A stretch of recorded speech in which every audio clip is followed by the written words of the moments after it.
to the Exploding Heads Horror Movie Podcast, episode number 60. Woo! 60. We made it. Yeah. Wow.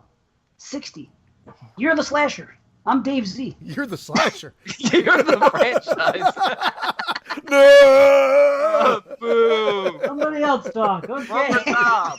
All Year right, of the right. franchise. Episode 60. Year of the franchise. Okay, yeah. You're the franchise. And tonight we're going to talk about a franchise, kind of. A trilogy. Right? You Cold know Press. what?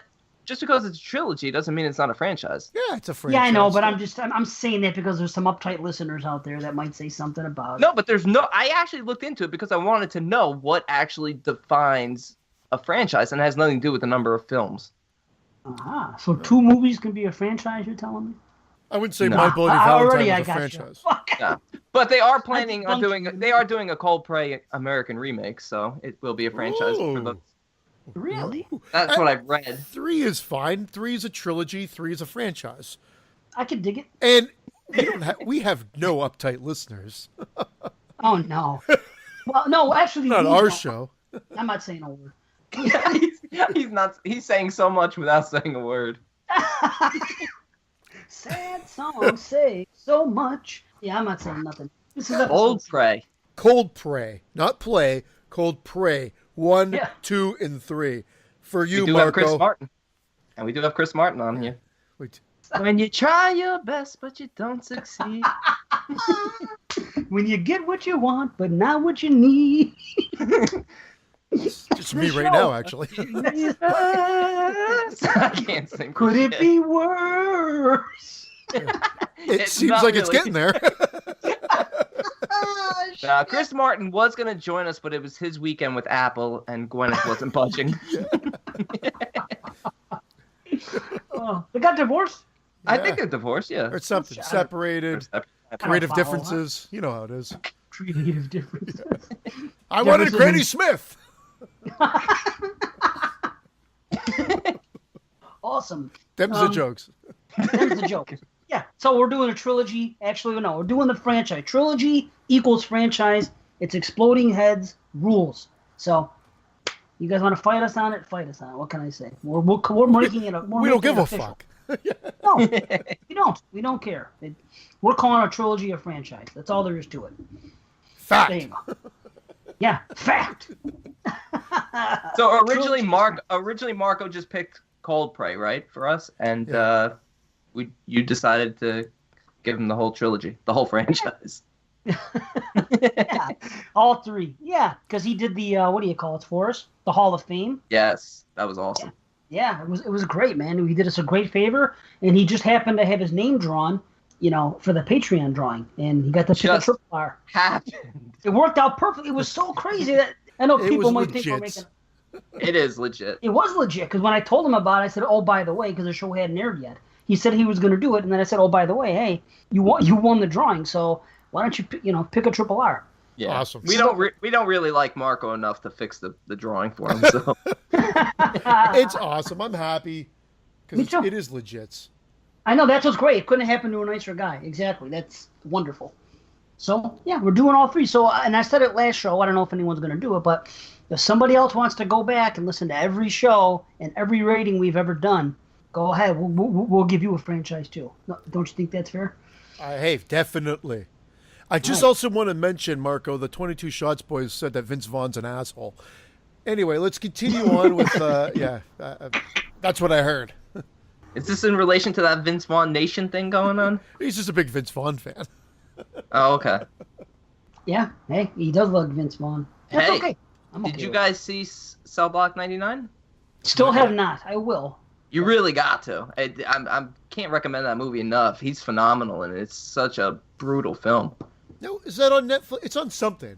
It's either on my movie chat, like HBO, or I think it might be on the cable by now, but I thought it was on like a Prime or something. it was on one of them. I know it was on one of the streaming things I've got. You're right. Yeah. Whatever. I added it to a queue somewhere or another. I Yeah. did see it. You're right. Yeah, it's out there. Right. Just don't know where, but But I haven't I'll seen get to it. That or 68 Kill, and I've got that one on Netflix, I think. Ready? Is that? I- You have that on? Oh, that's awesome. I would I've watch owned it. it. I've owned it for like over a year and I never watched it. 68. I've hered good things about it. I've been wanting to check check it out. It was like wartime action stuff. It was not under the horror section. It was under thriller or one of those. And sometimes you'll find, like, Killing of a Sacred Deer was not under the horror section, under thriller. 68 Kills, same thing. And there's a few other ones that fell under that guise. To be honest, this year, I feel like I'm having that issue with a lot of films, especially since a lot of my favorite films are these border films that, even one I'm going to discuss tonight in RRRs, there's a bunch. Some of my favorite films so far for this year, I don't know if I'm going to be counting at the year's end because I'm not sure they're 100% horror. This is it. I was just thinking this the other day. I'm glad you said that because I'm with you. This is the year of fringe horror. This is the year. Like Brimstone? Every year there's been like a label, right? We had art house horror the one year, horror comedy the one year. What was it last year? We called it something. Oh, there was the year of the mainstream. Mainstream. Because we said It, Get Out, Split, amongst others. Annabelle Creation. Yeah, last year was the year of mainstream. And this is the year of fringe horror. That's what I'm saying right now. Straight up. Yeah. That's why I haven't watched half of them. All the shit he brings to the table, I haven't watched them because I always ask him, well, can it be constituted as horror? He said, well, I don't know if it could be on a list at the end of the year. I'm like, well, then I'm waiting. So, but we'll get to that when we talk a little bit about RRRs. So we'll throw in a couple random RRRs tonight. Yeah. Too, by the way. I'll talk about that a little more when we get there. So that's that. Cold Prey, 1, 2, 3, couple RRRs. I don't know. We got some house. Are we going to pronounce everything in Norwegian? No. Or Fritvit? What is it called? Fritvit? Is that what it is? Fritvit. Yeah. No, I'm just going to sing that song. No, that's the thing you... That's the thing you wear. My Fritvit is on the loose. Marco, how many steps did you take on your Fritvit? Steps. I said steps. I don't know what accent that is. I don't know. Yeah. Yeah.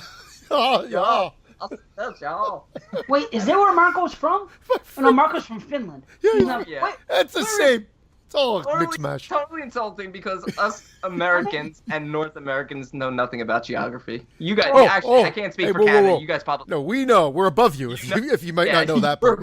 Yeah. Here, I'll say right now, I know nothing. You guys know nothing out of your state. I couldn't tell you where all the states are if you gave me a blank map. And said, I agree. I couldn't. It's just not important to me. I don't care. I know. As long as it's hot and sunny in my backyard. Not in my backyard. Exactly. George Carlin. NIMBY. Yep, NIMBY. Right. Exactly. NIMBY. Not in my backyard. Well, I'm excited about talking about these films. I don't think they're, like, put it this way. If I hadn't said this in the show before, I thought I saw the first one. But when I went back to see all three, I realized I was thinking of the wrong film altogether. So I was pleasantly surprised, and I thought the series was a blast. And that's the teaser. And that's all I'll say right now until we get into each individual film. Yeah, I actually thought I'd seen the first two. I knew I had never seen part 3, but after rewatching them, or watching them for the first time, I realized I'd only seen the first one before. And again, positive experience. We'll get into the reviews, but you could definitely see a lot of classic horror film influences in all these films. Oh yeah. I mean, it's pretty blatant in some, but it's nice. It's almost like a love letter. You could tell that the filmmakers are fans of horror. Yep, and I only saw part 1. I saw it 2 or 3 times actually. I knew I didn't see 2 or 3, so I'm glad we did this. It's great, you know. But we got a couple emails to get to, so it's been a while. That's not a Coldplay song, though. We should only do Coldplay references tonight. I'll try. I'll try to do all. I can't talk. Yeah. Okay. Speaking of Year of the Franchise, here we go. This is our homie Cody Robinson. Year of the Franchise. All right, check it out. All right, Cody. Hey guys, just wanted. Huh? I just said, all right, Cody. Oh, go. Okay. Hey guys, just wanted to take the time to tell how much I've been enjoying your franchise retros. Evil Dead and Phantasm are 2 of our all-time favorites. I was pleasantly surprised that you brought up good points about both franchises that had never crossed my mind before, even after countless rewatches. Yeah. Nice. That's what we do. Did you go to specifics or no? Yeah, well, let's see. It was great having Mr. Watson on the show again as well. But on a down note, it sucks to hear that Ash vs. Evil Dead got canceled. Indeed. And also hearing that Bruce Campbell is hanging up his chainsaw and boomstick for good almost feels like a death in the family. It's a shame that Starz gave us the great revival of our iconic childhood hero, only to jerk the rug out from under us before the story was complete. But hey, we got 3 great seasons of Ash at his best. So I'll still take that as a win for horror fans. Yeah, Keep up the good work, and we can't wait to hear what you guys do next. Till next time, Cody, DF. And wait, let's play a little homage to the end of Ash vs. Evil Dead. When she was just a girl, she expected the world. People are turning off now. You know? Yeah, great. And It was paradise, the show. Listen. It really was. Not to spoil anything, but the only thing that I was disappointed with was the way they ended the show. Highly disappointed, but I still loved it because this was my favorite version of Ash Williams. He got better with age. Like a box of fine wine. And I still have to see a box of fine wine. Yeah, perfect. I always like a Aged box of to perfection. I still need to see the 3rd season. Yeah, it was really good. I can't, obviously I won't say anything, and I can't really say anything because I want to compare it to the films and stuff like that. But once you guys see it, you'll understand why I felt the way I did. I'll get to it. And speaking of Evil Dead, thanks, Cody, by the way, of course. Thank you, sir. Thank you, Mr. Robinson. Are you trying to seduce me, Mr. Robinson? Oh, my God. You knew it was coming, yeah. How about that poll we put up? I had to put it up. I knew we were recording. And honestly, there's nothing we could say. Bottom line is it's very close. Oh, it doesn't Look how matter. happy Dave is. I don't even No, consider not it at a all. win. I really don't consider it a win.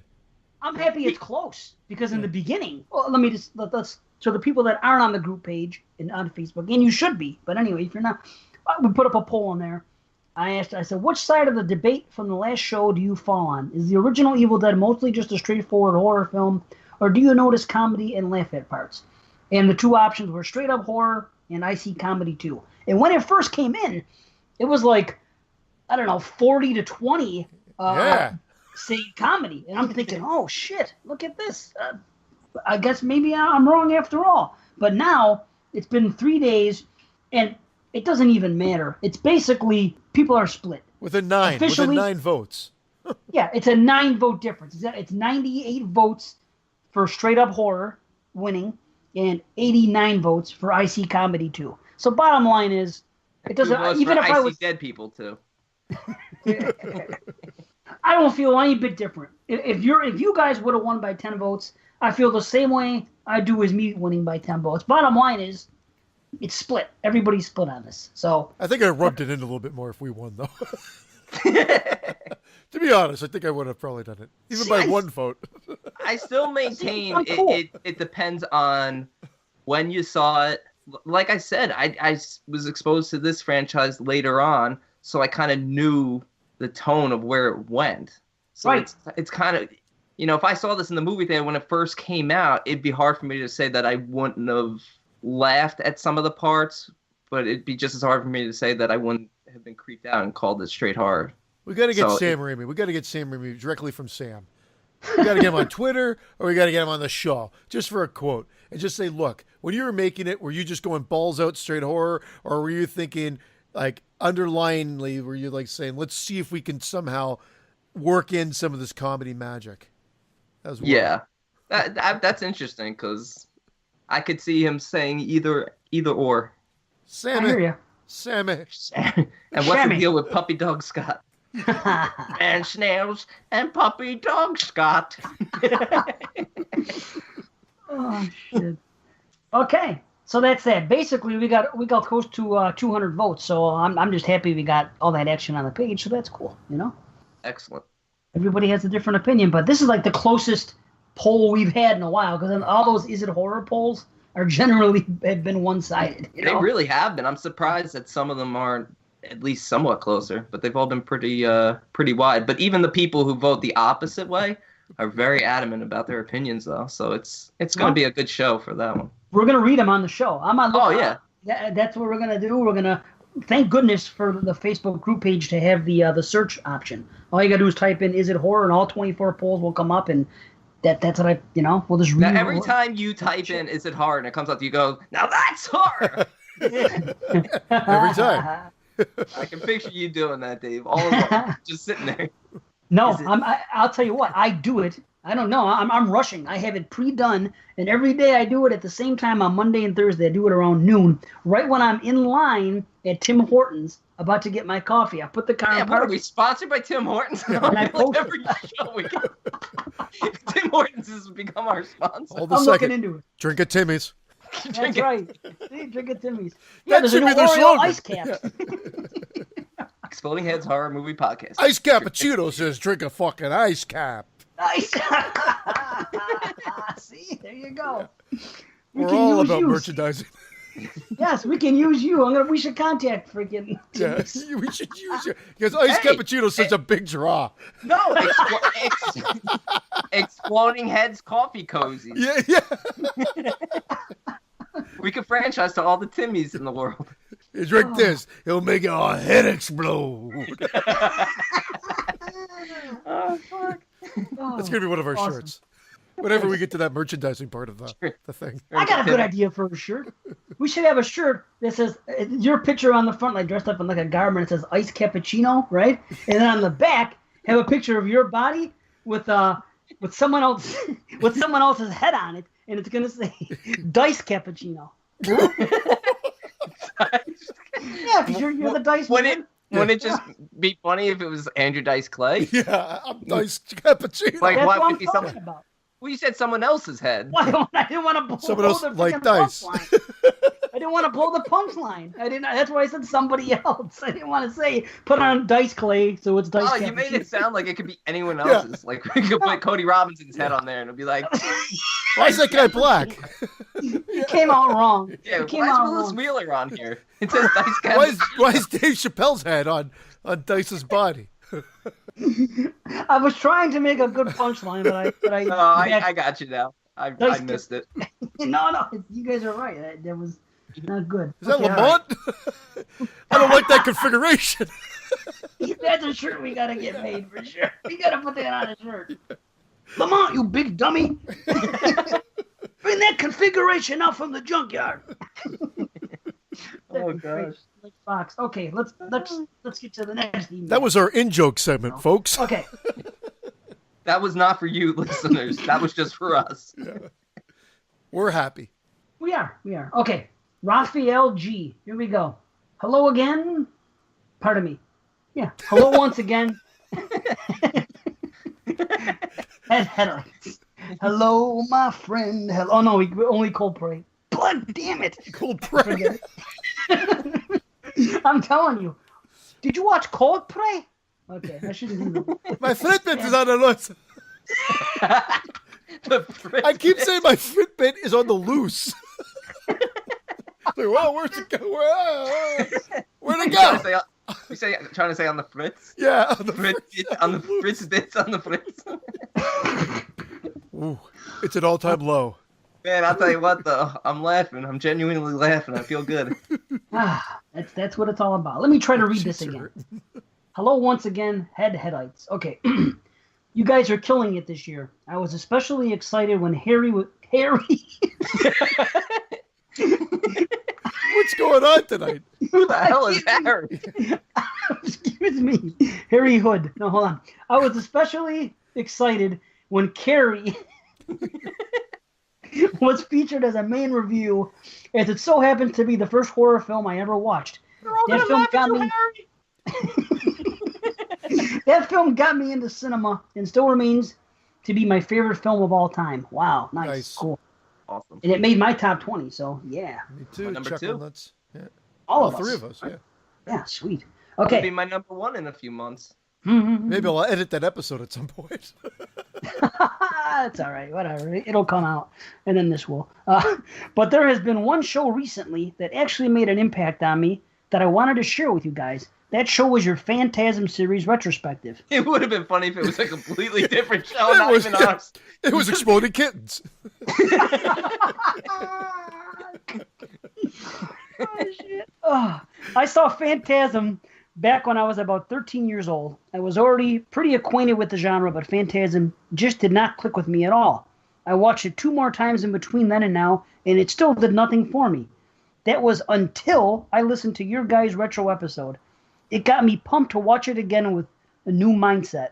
With all of your insight, praise, appreciation, and tidbits that you fellas mentioned together on the film allowed me to enjoy it even more than I could have ever had before. Oh, wow. I gave it, ever had, period. Before I gave it a 5 out of 10. Now it's a solid 9 out of 10. Wow. Awesome. I also had no intention, no capitalized and bold text, of ever seeing the sequels until now. I unfortunately am very busy with school and work, so have only had the time to see Phantasm 2 and Part 3. But Christian, I am with you. Part 2 is hands down my favorite of the series. It's a 9.5 out of 10. Wow. As for Part 3, Lord of the Dead, weaker entry but still good 7 out of 10. There you go. I am still excited to see the rest, but I actually wanted to say thank you for having these productive, eye-opening, and enjoyable discussions for these films that finally knocked some sense into me. Nice. One question for you guys. We are well into a third of the year. Are there any other films that you are still eagerly waiting for? I myself am highly anticipating The Nun, Hereditary, Revenge, Halloween, and Suspiria. Sorry, fellas. I know I always send you really long messages, but I'm afraid if I leave a voicemail that it will just go on and on and on and on, similar to Brandon's voicemails he left for 22 shots in the past. Woo. Anyways, have a good one. Stay sexy, sane, and spooky. Right on. Wow. Awesome email. Yeah. I'm glad he enjoyed Phantasm, well, the first 3 anyway. Good luck at school. And I'm looking forward to Hereditary. I've changed my opinion because I've realized that I'm going to crack at some point, and I am going to watch the trailer for Halloween when it gets released. No. I am. I don't give a fuck. I got to do it. I got to do Hereditary, man. That's just, I don't know. It's the build up to that. It seems like that's getting so much praise as like a modern day classic. Like I feel like this could be like this year's Witch or Black Coat's Daughter. That's what I've been hearing. In terms of how well it's received. Did you hear they played that trailer before Peter Rabbit? Yes. Here in Canada. I think it was in Canada. And yeah, the parents and kids like ran out of the theater in horror. That trailer's really freaky. Were you sitting in the theater? Now that's hard. Yeah. Fuck your rabbit. Wait a minute. That was the movie? Here's what's weird. Peter Rabbit was the movie, and the trailer. That's what I'm saying. Yeah. But just the other day, actually right now, on the way home from work today, I drove by Family Video, and I they always advertise the new movies that are out on DVD or Blu-ray, Yeah. And I just drove by, and the sign right outside the thing said Peter Rabbi. I was like, what the fuck? Peter Rabbi. Peter Rabbi. Was that a Jewish knockoff? Was that intentional? Yeah. Peter Rabbi. Okay. Peter Rabbi intentional? Because either way, it's hilarious. But I can't. Well, the T had fallen off the sign. Oh, it said Peter Rabbi. Peter Rabbi. Peter Rabbi. I have no joke, Brendan. This is where you have to come in. That would be funny though. A Peter Rabbi, like a rabbit from Easter? Visual alone is enough to laugh. Just picture Peter Rabbi. I got nothing. That's fucking hilarious. So how can Peter Rabbi be at the show and at Family Video right now? Jumanji was on. Jumanji was still in the theater, and it was being released on video on demand through our Bell cable server. It was what still does that have in to the do theater. with food? What? You said manja, didn't you? Manja, Jumanji, manja. What are you listening to? Peter Rabbi, manja. Peter Rabbi. Here comes Peter Rabbi again. Yeah. I don't know. Is there with the bench on the bench? I can't hop down this bunny trail no more. My back hurts. I can't. This is fucking crazy. I can't afford all these carrots. What do you think? I'm made of money? Dave, they go into second run theaters, right? They'll end up playing out, and then they'll get cheaper because it's like that's what they do. And then I guess for whatever reason, Hereditary was placed in front of it. Wow. Probably a mistake, but but a funny one. Yeah, hilarious. That trailer is quite creepy and unsettling. Yeah. I wouldn't know. I don't think it would be enough to have people running out screaming, but I guess I could see parents being pissed off. Maybe in Canada. It would definitely scare little ones. If you had like a 4 or 5 year old kid with you, they might be. Yeah, that's true. The little kids would definitely shit themselves. Where's the rabbi? I want Peter Rabbi. Who's gonna clean this shit up? Get Peter Rabbi to clean it up. So Hereditary, yes, that's what I'm looking forward to. Halloween, I've been saying, and believe it or not, now Suspiria. I'm actually just based on the buzz that I've been hearing and some of the people in the film and just the stuff that's leaked out. I've gone from not even wanting to know it even existed to actually looking forward to the Suspiria remake. So, and the movie The Endless, which I hear is a tie-in to that movie. You guys seen that movie Resolution? Resolution's a great film. Well, remember that cult it's kind of a cult that it's kind of alluded at a little bit. Remember when they go see those guys in the camper and they learn more things? Apparently, this movie The Endless is about those people. Yeah, that's a good one. That's another one I want to see. I'm excited about that one. So that's all I can think of. You know, the ones that he mentioned. The Nun, yeah, I guess so. You know, I don't even know what revenge is. He said it's a rape revenge film. Oh, is it? Yeah. What did she get revenge for? Peter Rabbi. Peter Rabbi raped her. Oh God. Oi. Oh God. All right, I'm just stopping there. That's it. That's enough. Oh gosh. Okay. I give it to Bill Cosby. Sorry. Yeah. Poor Bill Cosby. Not poor him. Poor me. No, because listen to me. This is the only time. And I understand jokes are jokes, but there's like a part of me that's like sad about it. Not sad for him, sad that it happened. Mostly because of Fat Albert. Mostly because I grew up watching Fat Albert cartoons and Bill in between, and then later on with the Cosby Show and everything else, and Bill Cosby himself. It was just something on my childhood. You know what I mean? I had no idea Mushmouth had a dick in his mouth. It was Bill's. Yeah, I don't mean poor him. If the guy's guilty, then fucking shame on him, obviously. But just it's just unfortunate that we've shamed you. Shame. My wife's convinced he's gonna commit suicide. Convinced. She's like, he won't go to jail. He'll definitely kill himself before he spends his life in prison. I'm like, well, I want to bet her on it, but she won't take bets. I don't know. Uh-oh, we said his name. Oh yeah, shit. Yeah. Huh? Will the death curse continue? Mm-hmm. It's got a death curse. Nice.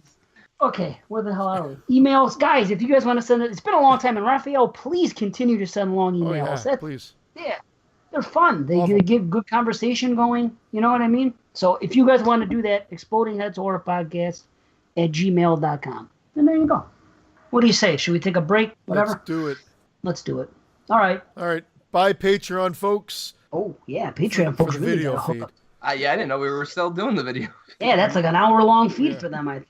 It was about 52 minutes when I saw Wow. Well, there you go. If you want to be part of that, patreon.com/explodingheads. Give us your fucking money. And all that stuff. Please. Give us your fucking /support Peter Rabbi. That joke alone is worth $1 a month. Oh, man, that's great. I might start donating just for Peter Rabbi. That should be one of our new tiers, the Peter Rabbi tier.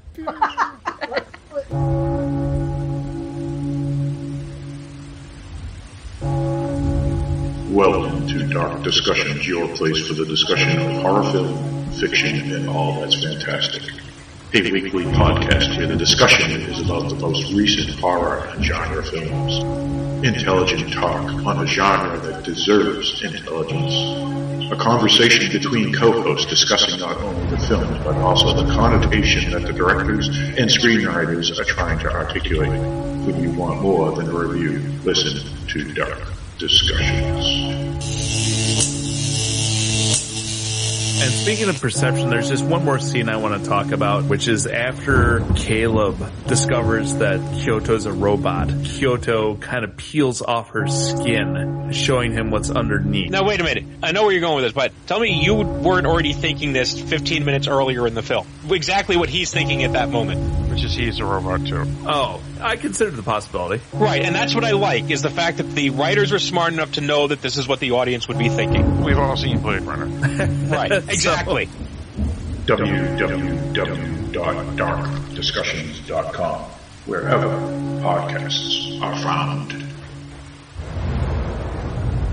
All right, we're back. We're going to do a triple R, a piece, and we're going to go into Cold Prey. Yeah, Cold Prey. See, I don't know. I'm so fucked up with the way I'm talking today. All because of Cold Play and Cold Prey. Ever since last week, I'm telling you. That's why I can't speak tonight. Anyway. So we're each going to rattle off a triple R, 2018 style. So I'll go first. This one we actually spoke of. Pardon me. Brandon brought it up last year. And I didn't think much of it at the time. I don't remember what you gave it at the time, but I knew that it was being released.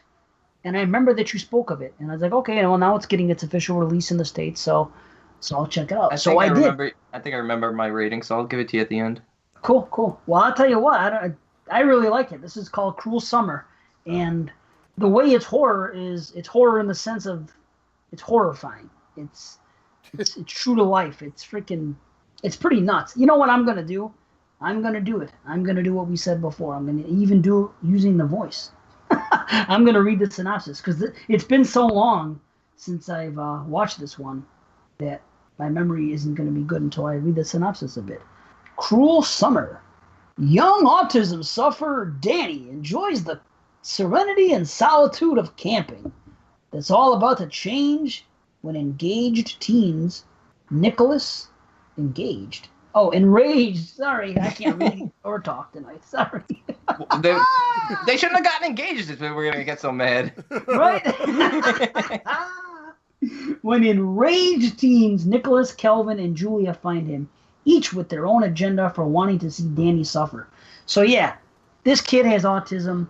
He's going to go camping. He's okay to handle himself. I mean, I don't understand.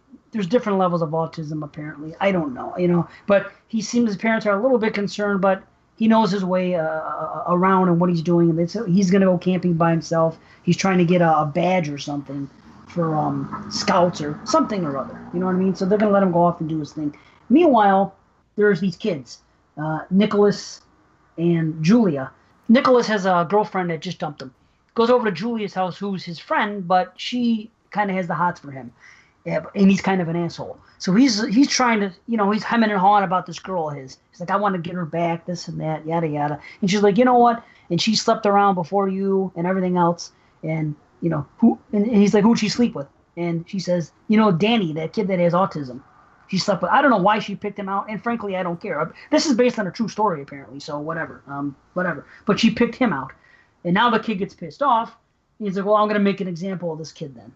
Because he's an asshole. So he's like, I'm going to go make an example of this poor kid. So now Julia just goes along with it. We don't know if it's true. Well, it can't be true. He didn't sleep with her. It's just, I don't think he it's just something he would do, So anyway, what's creepy about this is Julia, we don't understand why she does what she does, but they even go to Danny's house, talk to his parents, and they play it off with their friends of Danny's.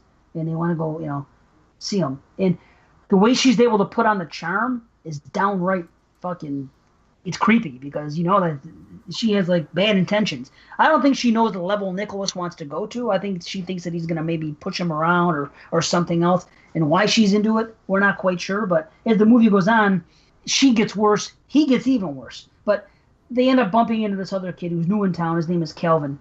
And they tell him, and she goes along with it. This Nicholas kid tells this kid, Kelvin, hey, this kid with autism is a pedophile, that he's taken young girls into the woods and done something but somehow got off. And this kid, Kelvin, happens to have a younger sister. So Nicholas, for whatever reason, decides he needs backup, which I don't understand why he needs anyone to go along with him. But he does. So now he has both of them going along with him to go find Danny, who's camping. So they find out where he is, kind of in the same area. And half of the movie is them just partying a little bit, getting ready to go see him and getting psyched up to see what's going to happen when they get there. And you get little hints as to what's going to happen when they get there. This movie makes the cardinal sin, which a lot of films do these days, of showing a scene that's going to happen later on towards the end of the movie in the first few seconds of the film. In the first few seconds of the film, you see Danny laying down there, half crying with blood in his mouth. So now these kids are going to get to him and they're going to fuck him up, which they do. And of course it goes too far. And shit happens, and I'm not going to say too much more about it. I was hoping it wasn't going to go that way. That it is because of what you see in the beginning, but you're hoping it's not going to happen. Because they're going back and forth. You see the kids pre-gaming, and you see Danny setting up shop, doing what he's supposed to do, and, you feel for the kid. But anyway, things spiral out of control. Kelvin ends up trying to take off because he doesn't believe that this kid's capable of doing that. And then we just see how depraved this Nicholas is, and it's pretty vicious stuff. Like I said, it's horrifying, and I kept thinking about his parents, how they were going to find him at the end. It was very, very sad, but it's paced really well.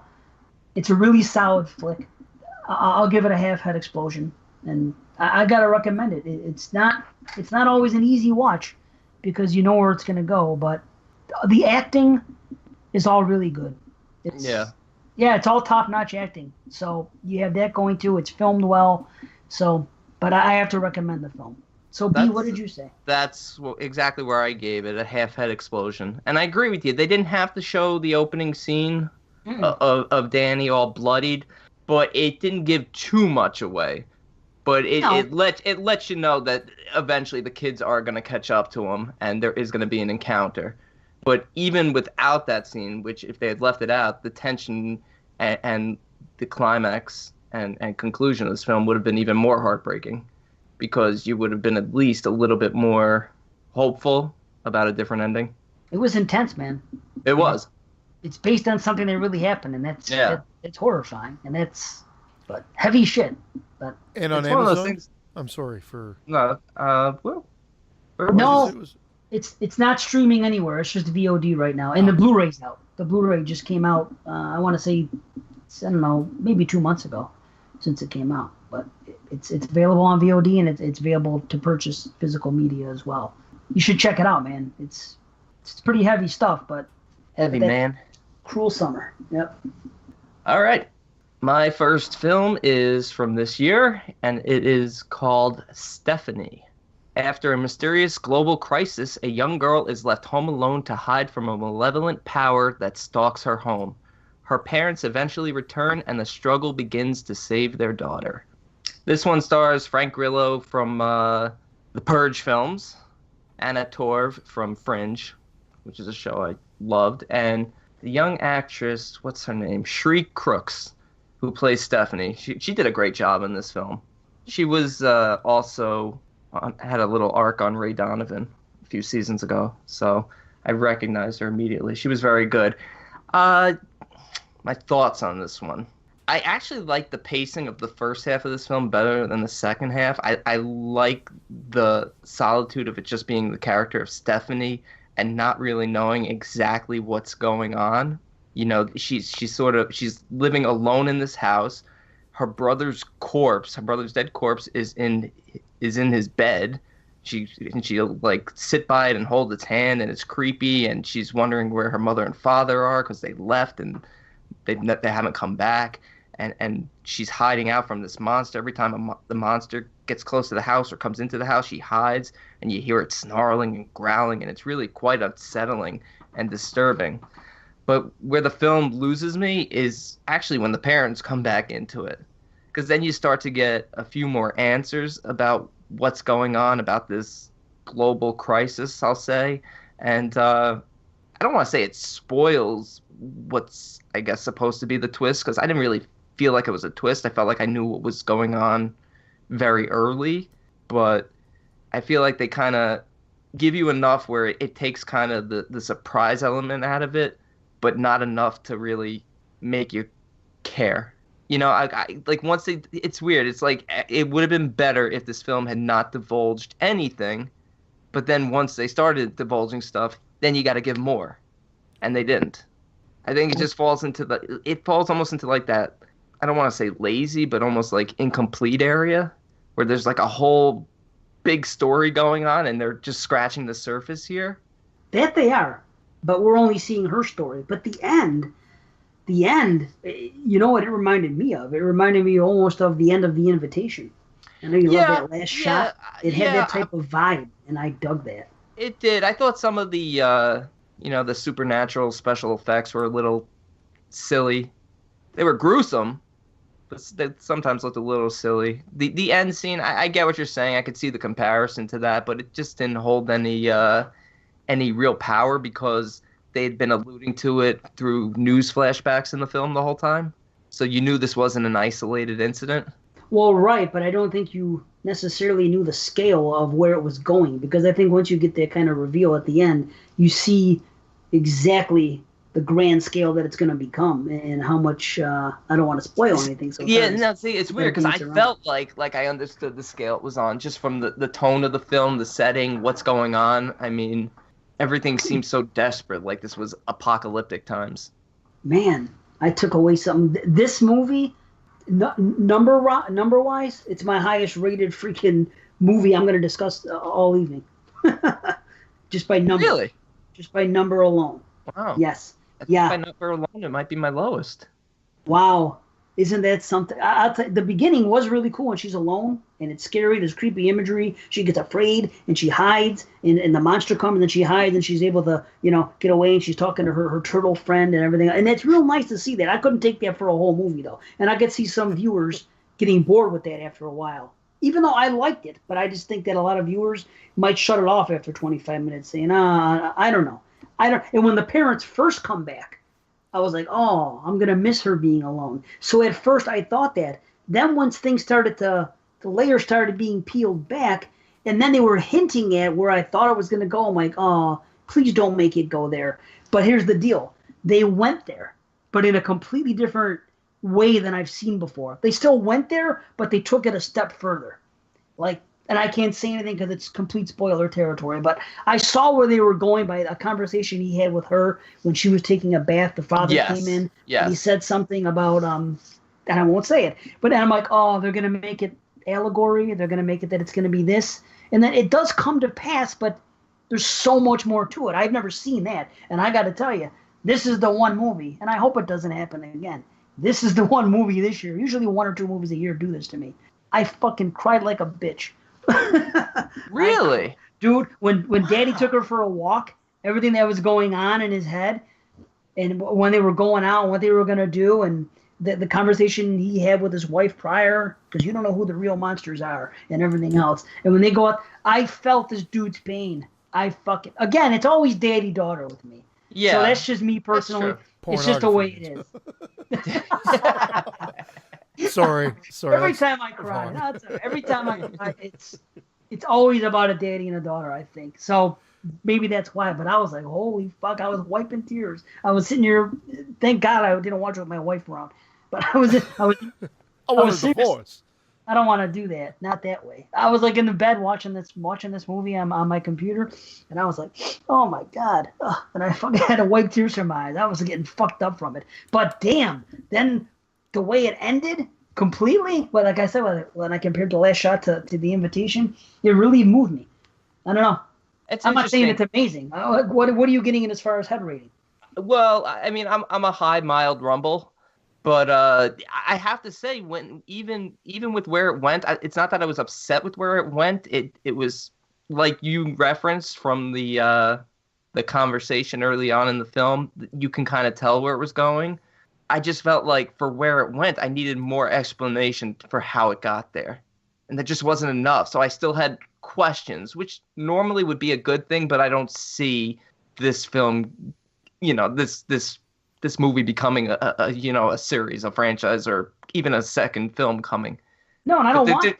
Well, I don't want it, but this film needed another 10 minutes of exposition or something just to fill in the gaps. There's a few questions I have that would be spoiler that just, I don't know. I'm not sure exactly what type of film I just watched. Like Mom and Dad. They don't really explain anything in Mom and Dad. It just happens. It's like an epidemic. It happens. They kind of explain some lame thing about the lectures. I don't even know. I don't remember. But it was just like Mom and Dad. Here you are. Boom. This is what's going on in the world. Even that movie Mayhem, which I'm not a huge fan of, but boom, there's an infection, and here it goes. This is the same thing. There's an epidemic. Boom. We start the movie in the middle of it, and at the end, the movie ends. Yeah, but there's some things questioned within the movie that make you think that this might not necessarily be an epidemic, something more of a otherworldly, like a species evolution type thing. Interesting. See, but I kind of like that our imaginations can take it anywhere we want it to. Yeah, I mean, it's not a bad thing to be able to take it think to a in shorter perfect review. way.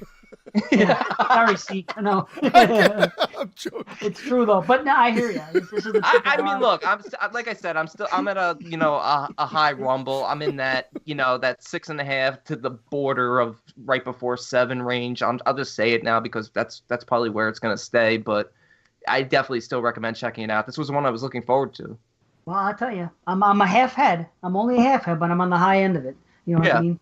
It just happens to be the highest rated one I have. And that one's definitely on glad you Netflix. do it. It's Netflix? I thought that's what was on Netflix. Stephanie? No, it's VOD. Or Shudder. Oh, it's on Netflix in Canada then. Oh, is it? Yeah. Oh, wow. Yeah, it was VOD here. Yeah, Stephanie, I think was on what do you call it? Amazon, but not where you rent it. Yeah. I'll go with my next one. I'm stealing this from Brandon because Brandon watched this. Heeded a warning, both Dave and I, to skip it, but I was glutton for punishment, so I watched Downrange. Okay, here it is. I didn't like the setup. I didn't really like the lighting in the movie. I will say some of the shots that take place during the daytime look crisp and are great, but they're intercut with shots that don't really match that color. There's some weird editing, some bad angles, some unnecessary shots. You absolutely get no character development, and you don't care about this group of characters. And I guess I should maybe preface this with maybe a little bit of... I'll read the actual plot outline.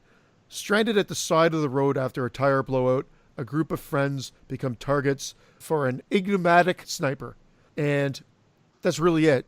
There's really no story to it. It's a survival film. And is it a thriller or is it a horror film? Because to me that sounds thrillerish. It's a combination of both because the level of gore in this transforms it from a thriller to a horror film. It is a gory movie. That's the plus. That's the saving point. That's the saving point because it is gory. And there are some mouth-dropping gory moments. Like there's people's heads that get shot out. There's a lot of squishy, a lot of gooey blood. I squirmed in a couple of scenes. I was like, oh my God, a guy that already died, a car rolls over his... I mean, there is gore. However, it doesn't carry the movie. The bad acting, the lack of any... Terrible acting, the lack of any character development, unnecessary shots, no actual mood or tension, and then to top it all off, really bad ramped up in speed shots at the end to try to give a little bit more action.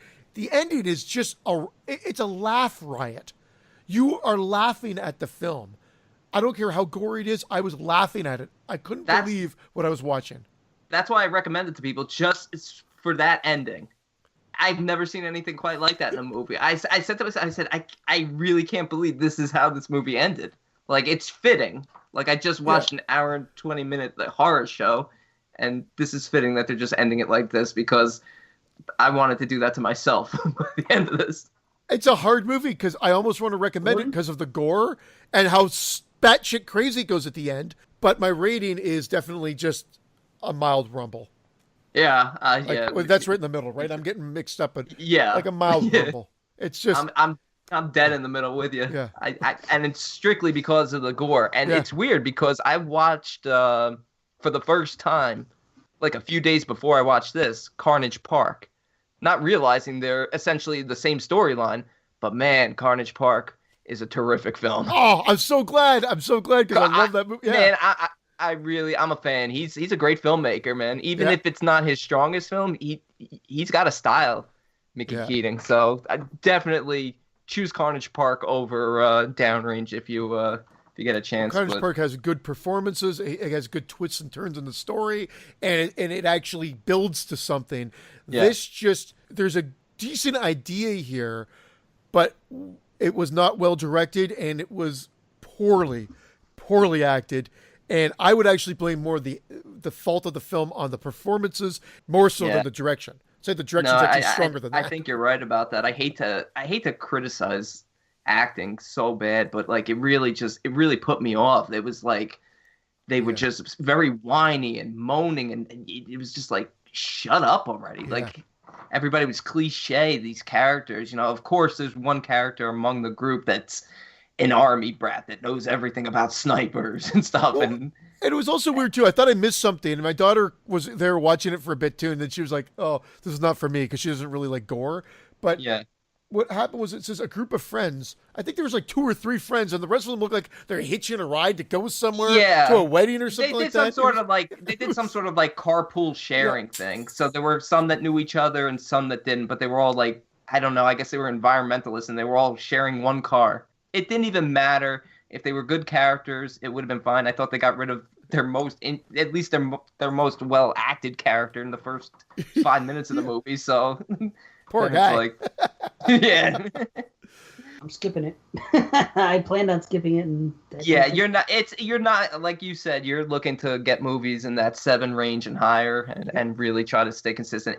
It's not going to get there. The only reason I would ever recommend this to someone is because the gore is decent, and just to see this laugh out loud ending. Because Christian's review of just that ha ha ha, it's so fitting, especially when you watch the last 5 seconds of this film. You're just, if you don't laugh, there's something wrong with you, because it's ridiculous.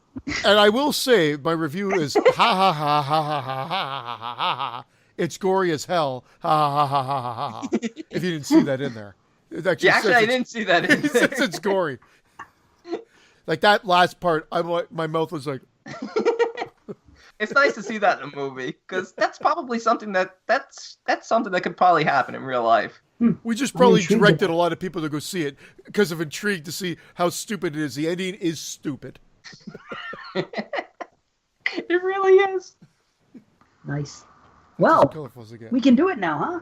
It's time. We can do Cold Prey, finally. Yeah. We can. Yeah. I'm ready. I'm ready when you are, B. Are you ready? All right, let's just get right into it. We're going to start off with our first feature review, Cold Prey from 2006. I'm not going to say the director's name because I will butcher it, but it is about 5 friends who go on a snowboarding vacation, and they are forced to take shelter in an abandoned hotel when one of their friends breaks his leg and is unable to walk. And, of course, this abandoned hotel has a storied past, and they begin to get picked off one by one.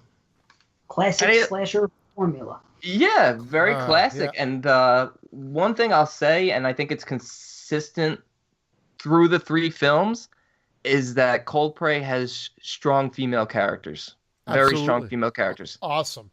And they build her up like almost like a Linda Hamilton in a sense, not to that degree, but she's more believable in actuality. And completely contrary to what I just said about Downrange, a group of friends that you actually give a shit about.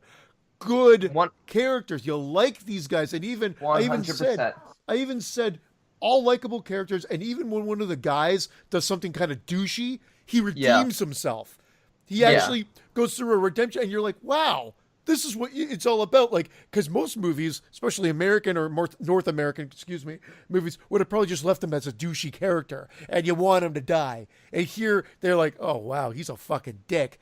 But then he makes up for it, and you're like, oh, he's trying to be a good guy. And you buy it, and it's great. So then you care when these guys get killed. Yes, absolutely. Each kill is actually kind of heartbreaking, because these are, like you said, these are 5 very strong characters. This was a solid cast, and all well performed. And not super gory. There are gory moments. There's a squirm-inducing scene when that girl is like gluing the guy's wound back together. I think she's like, oh yeah, oh. That was gory, but the kills himself, at first I'm like, am I watching a cut version or something like that? It just didn't seem quite as explicit as I was expecting it to be. But it does deliver on that, and it's not necessarily a bad thing. But if you're looking for really gory kills, you might be a little let down. But it still delivers. It's still a fun slasher flick. Yeah. And that was my issue. This is the 3rd time I saw this movie. And I had heard it been pimped by many a slasher fan, and I hadn't seen it. And I think it was about 3 years ago or so, I finally watched it, and it didn't do anything for me at all. I shouldn't say at all, but at the time, I would have given it like a 5 out of 10. I was just like, well, why is everybody blowing this movie? It's not gory. And here, I'll tell you what, one of the reasons for that was I watched a version that was on Hulu, and it was dubbed. And anybody that's listening to this, that hasn't seen the movie, by the way, we're going to be spoiling all these movies as we always do when we do this, but we're not going to spoil like a major twist unless we have to, but that doesn't really happen here, so that's irrelevant. But do not watch this film if you haven't seen it before. Do not watch it unless it's subtitled. Rent the DVD. Rent it on VOD. Do not go to Hulu and get the dubbed American version because you will feel nothing for these characters. The voices they use are bad. It just doesn't work.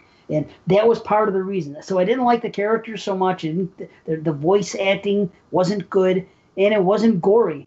And that was my first impression. I was like 5 out of 10. Then I watched it a second time, the regular way with the subs. And I was like, okay, you know what? This isn't so bad. I'm a little more into it now. And this time being my third time, I had my best experience with it because it's shot really well. It's classic slasher formula, the kind of stuff we don't get anymore. Yep. I mean, we had the Friday remake and like the Halloween remake, and even that, they're skating on it. But this is just kids go to the place, there's an accident. What a setup to go to an abandoned lodge.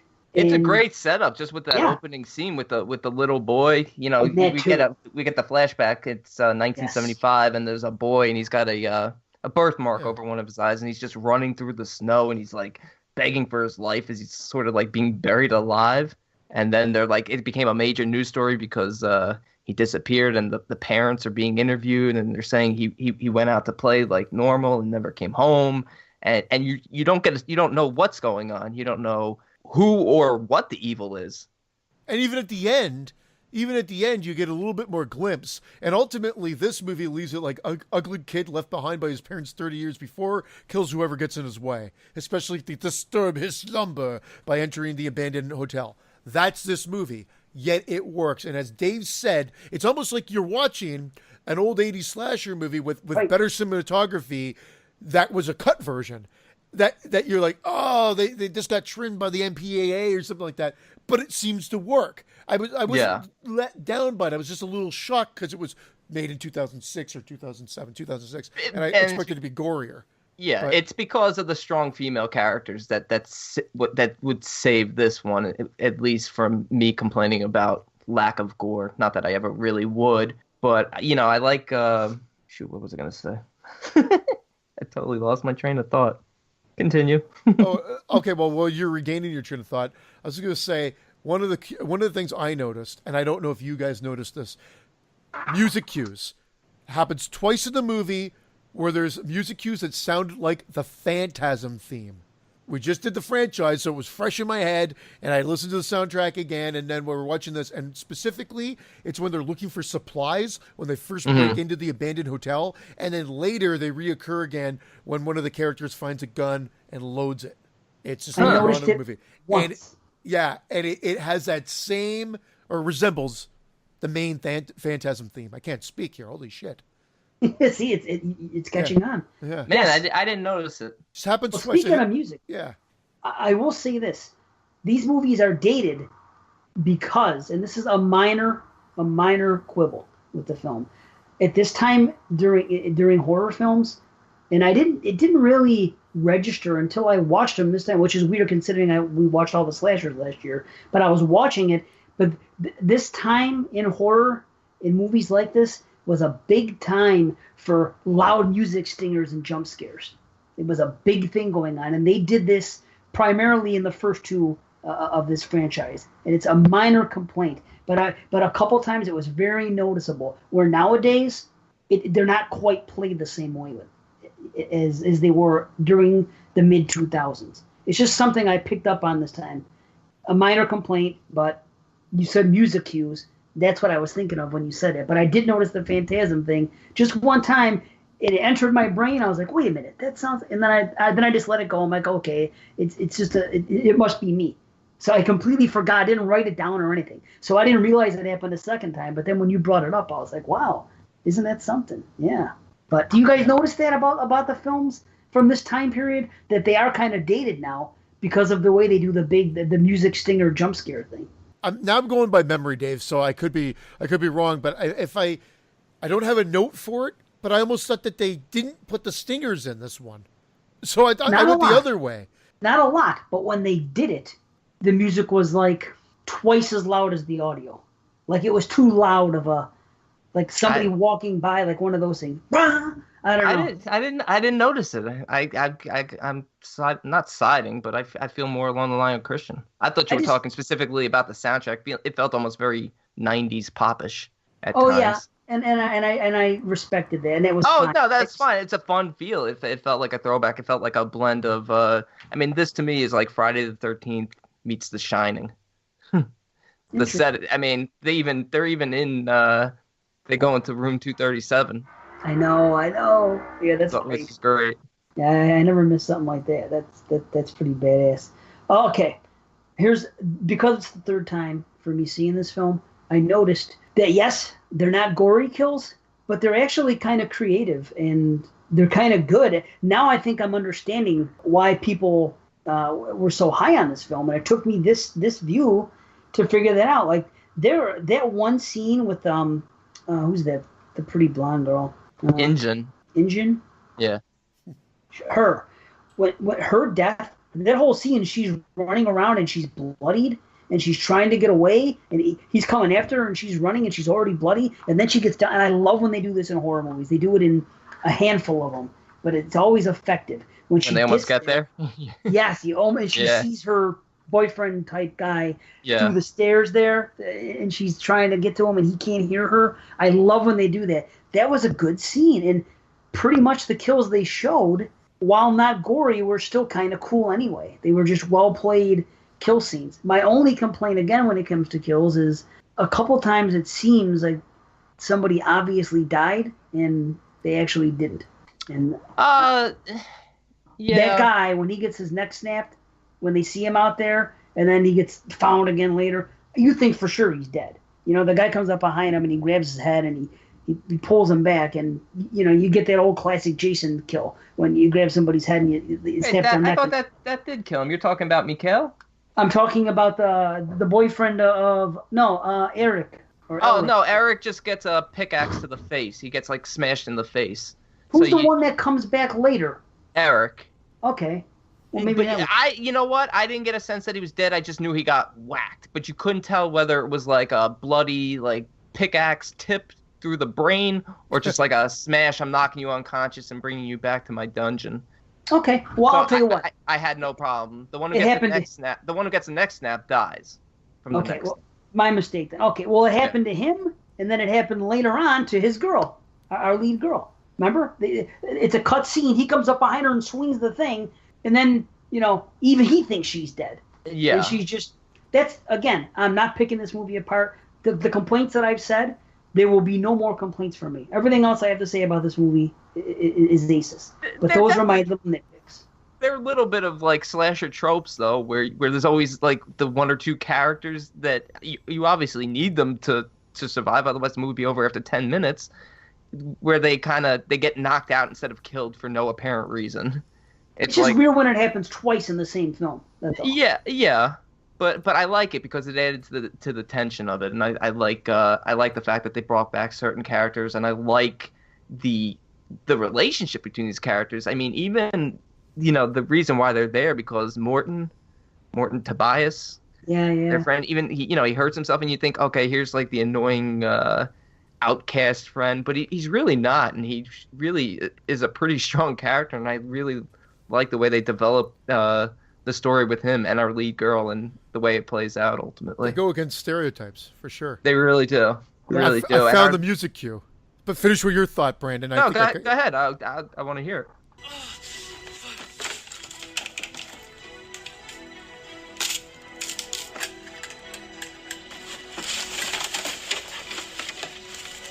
No doubt. Oi!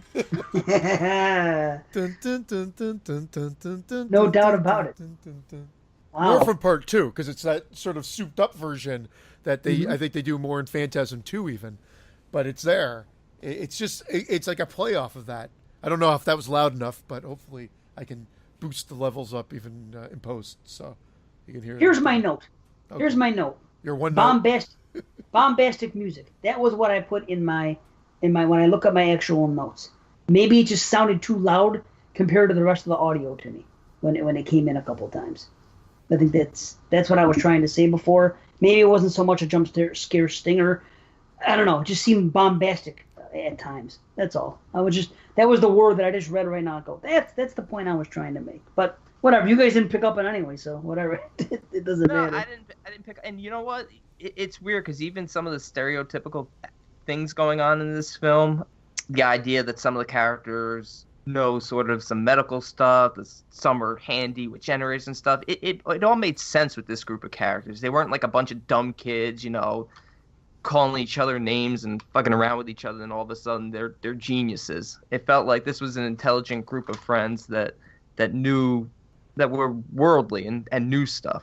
They wanted to fuck, but they still were smart. Yeah, they were. And that's fine. Portray them as strong, independent characters on their own, even though they're all hooking up or want to hook up. And they played it off well, being in the abandoned hotel and everything like that. As things build, as they realize where they are and what's happening, they don't do the traditional stupid things. They kind of group together whoever's left, that is, and fight back, hide, whatever it may be, and they try to get the fuck out of Dodge. Like, it plays off really well.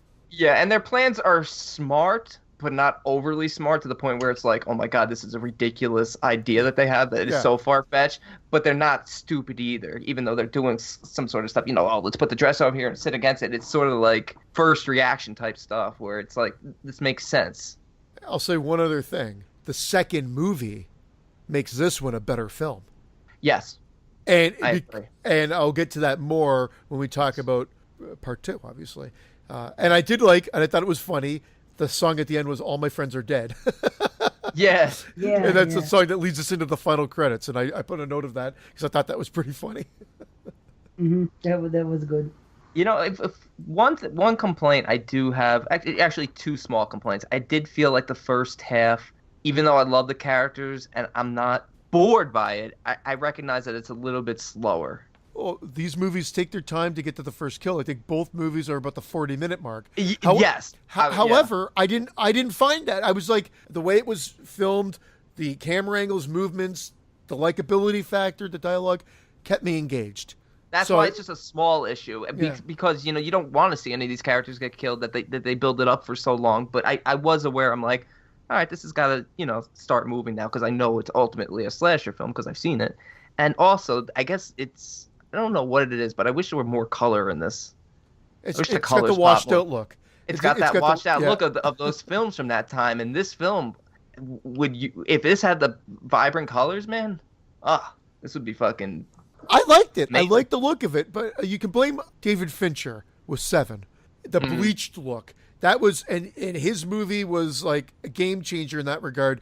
And then everybody started doing it. It became a trope. I'm not saying that this is the same style as that film, but I'm just saying it then went into having the bleached look, Saw with the green hues and everything else, what sort of came later. But I dug the look of all 3 films, and they all look like part of the same trilogy. They all follow the same sort of color palette, if you will. I like the look, and reason being, it's a movie about being in the cold, and the movie, because of that look and that blue, it kind of seems like it's cold. That's where I like it. It seems like it fits in. It's a cold movie. I get that.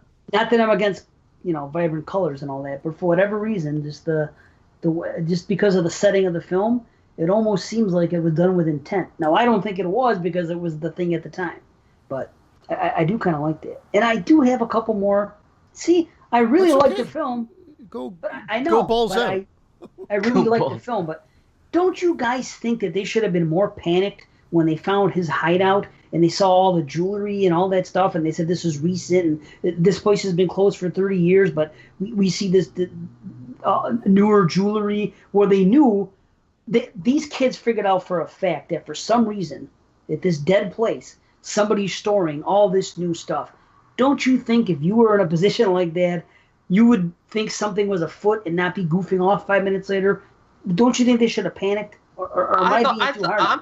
I'm pretty sure they did panic. I'm pretty sure they got the sense, because she even makes the comment that these are there's a lot of things left behind here that people don't leave behind. I know that, but then 5 minutes later, they were being cavalier again. They were fine. It was over with. Nobody was bugging about it or anything.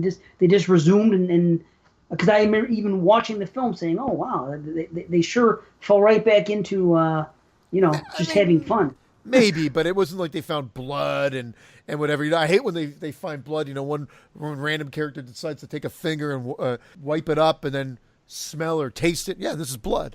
Like, they didn't go that far or anything like that. It was jewelry. I mean, yeah, I can understand that being a little bit like, what the fuck? But it would have been worse had they done like I'm pretty sure their reaction was, okay, we're going to get out of here now. I don't think they were in panic for their lives because they didn't realize anyone was dead at that point.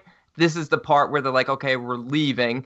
And that's when Yannicka, our lead, who's phenomenal, goes to Injun's room because she had the fight with Mikhail. And that's when she sees the blood.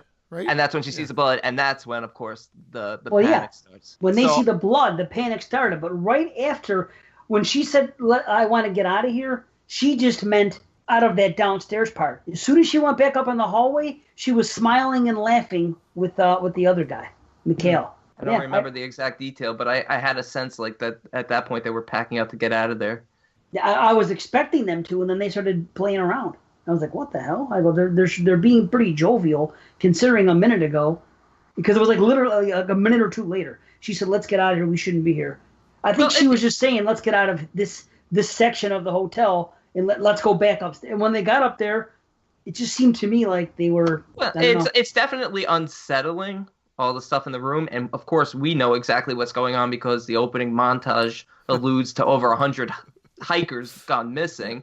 Right, but, if they're in the dark over this, which clearly they are because they didn't even know about this place, they might just be like, okay, like, this person's a hoarder. Why do they have all this stuff? It's creepy. Let's prepare to get out of here. But I don't remember the jovial scene. I believe you, but I can even forgive that or buy it. It wasn't excessively jovial. They just went in, they were just laughing and cracking a joke in the hallway. Excessively jovial. It was something. Yeah. I remember looking at that particular scene, which was they were in the hallway. It was right after, and they both had smiles on their faces, and they were cracking a joke about something. All right. That's all I was thinking. It was on the verge. It was like almost that tipping point before the real panic set in, before they found the blood in the room. Which makes sense. When you see the blood, of course that's when they panic. And then everything kicks into high gear, and it's great. And there's lots to love about that. And everything that goes on in the final showdown and everything, and the look of the killer, which none of us have mentioned, is great. Everything about it, the mask, the size of him. I'll tell you what, I mean, and you never really know his name until is it the third one? Yeah. So, I mean, I was calling him the Mountain Man for the first two films until we finally learned his name. But yeah, very, very menacing, enormous. Yeah, man. Dude. Definitely. Yeah, and the kills were definitely emotional because you cared about all these characters because they developed them so well. I mean, and that's even though I was nitpicking about the first half of the film because you're aware that it's moving a little slower, they are giving you our sort of setup of these characters and the type of people they are, and they're all genuinely good people that you care about. They are. And that scene in particular with with Morton and Yannicka when he's in the pantry and and she's like, and he's like, I have to tell you something, and she's like, I know. Yeah. And then in the end, I was just like, man, I don't want it to end this way. I know. That was all that whole part was really cool. No, it's very good. It's very good. These are 5 characters you genuinely care about. Mm-hmm. And that whole angle with the gun was really cool when they only had so many bullets. And the whole thing, and how smart of the killer to do the whole human shield trick. That was fucking brilliant, man. You know what? And another thing that probably a lot of people saw coming. I watched it with my father, and he said right then and there, he's like, it's going to be Eric. He's going to have Eric with him because he knew Eric was in the room, so he knew he was going to use him as a shield. But it was still suspenseful. And man, Morton had a quick reflex to push that gun out of the way. Yeah. He was like a fucking ninja. Yeah, man. Man, it is a damn good movie, and there's a great final girl. Fantastic. One of my favorites now. Yeah, I would agree. And she only gets better in part 2. That's the craziest part. Like, I love her in part 2, but I felt like it's weird because I call this one Friday and And The Shining Part 2 becomes Halloween 2, where Yeah. they kind of numb her up, so, maybe not as much as they did Jamie Lee, but a little bit too much. Where I wanted, but she definitely picks up in the second half of Part 2 and becomes like so badass. Definitely. But you know what? I like the whole angle when it was a fake out. When you thought that Hopalong, that he got killed, and it was a fake out with the blood, but it was actually like food that spilled or something. Yeah. Yeah. It was the That jam was or cool. whatever he was into. Yeah. Yeah. Syrup jam, whatever. I watched this movie a long time ago because I think we were thinking of doing this last show. So I started watching them like 4 weeks ago, if you remember. I think you just got a jump start. I think you just were eager to jump into these. Yeah, well, I was, but I watched the first two out of the gate, and then I think I watched the third one. Which gate? Yeah, just out of the gate. My saying.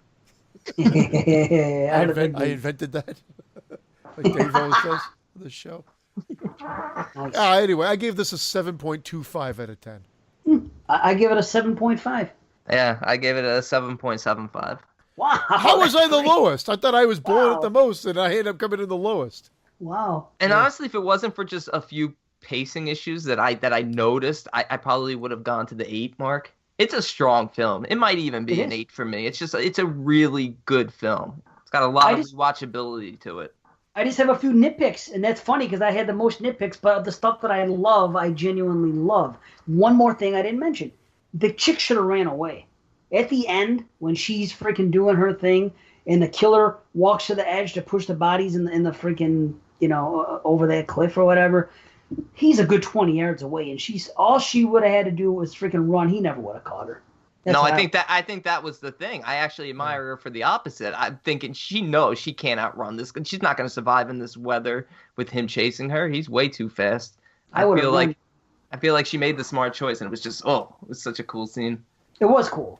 It was definitely cool, and actually kind of sad. The way it's portrayed. And Yeah. with Sort of a like- quick flashback. Yeah, it's a sad revelation. You don't know why, and we still don't really necessarily find out 100%. I mean, as the series goes on, we do, but I Well, still have good night. questions. Yeah. But we'll get there. As we go. Very good movie. Admittedly, I like 2 better. Really? Interesting. I've heard people say that. You know what I think it misses? I enjoy a lot of it. It lacks the camaraderie of the kids of part 1. That's what I think it lacks. As far as a slasher, it may actually be a better set up traditional slasher. Even though I praise the first one for being that way, you know what I'm saying? I hear what you're saying, but I loved them picking up right after part 1. So here we are. Wait, I'm not even going to get into it. Brandon, shoot us the deets. All right, Cold Prey 2, 2008. Yannicka wakes up in the hospital. All of her friends are dead. As she walks through the dark corridors, she thinks she is left alone, but the nightmare isn't over yet.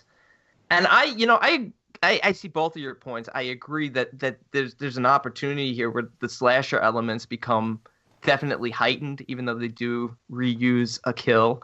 The slasher elements become heightened, but there's nowhere near that character, that camaraderie amongst characters that was It's present exactly in what I part said. 1. It Yeah. felt it felt a little too disjointed between the characters for me. See, I It didn't felt like see- it felt like there were like 6 different storylines going on because you got Yannicka, you got what was the Camille. Camilla, you got Ollie, you got Einer now. We get the cop, the chief, Einer, who's But I like going to that- play a big part in this one and in the third one. So it's just They it make was- you it just think felt like he's there was too guilty much. or something. You feel like he knows a lot more than he's trying to break the story, and of course, then we build to where it goes. But I liked having the fact that now there's 2 final girls that are both equally kick-ass. I like how they build them up. I love the fact that they bring it to the hospital, to the big nod to Halloween 2. And Yeah. the fact that they bring the killer there and all the victims. And then you do feel, it just brings that humanity back to it because she's sad. She sees that her friends are dead. They're all there. And of course, they start reviving the killer. And in that revival sequence is amazingly filmed, with the slow-mo and her, and they're holding her back, wondering like she's gone crazy. And of course, they realize they've done something wrong. And then it leads into one of the best scenes in the whole series, which is the whole cops going after them and hearing the gunshots and them on the radio and not knowing what the hell's going on. And then they've got to go in to try to figure out what the fuck's happening and who's alive and where that guy is. And I thought it was scary, tense. I loved everything about it. I thought they took the original and just souped it up and then managed to continue the story, because you get really the opening and the flashback ending in part 1, and that's it. And here you get all the story. So you get the backstory here as well, which makes it a stronger movie. So yeah, you don't get the camaraderie amongst friends, but you still get a great group of characters that you like, new, and you get some great kills, and you get the backstory as well. I can't disagree. I can't disagree with any of that. Yeah. And then it goes to one up it. It takes the action back to part 1 to the abandoned hotel for the end part, for the final fight.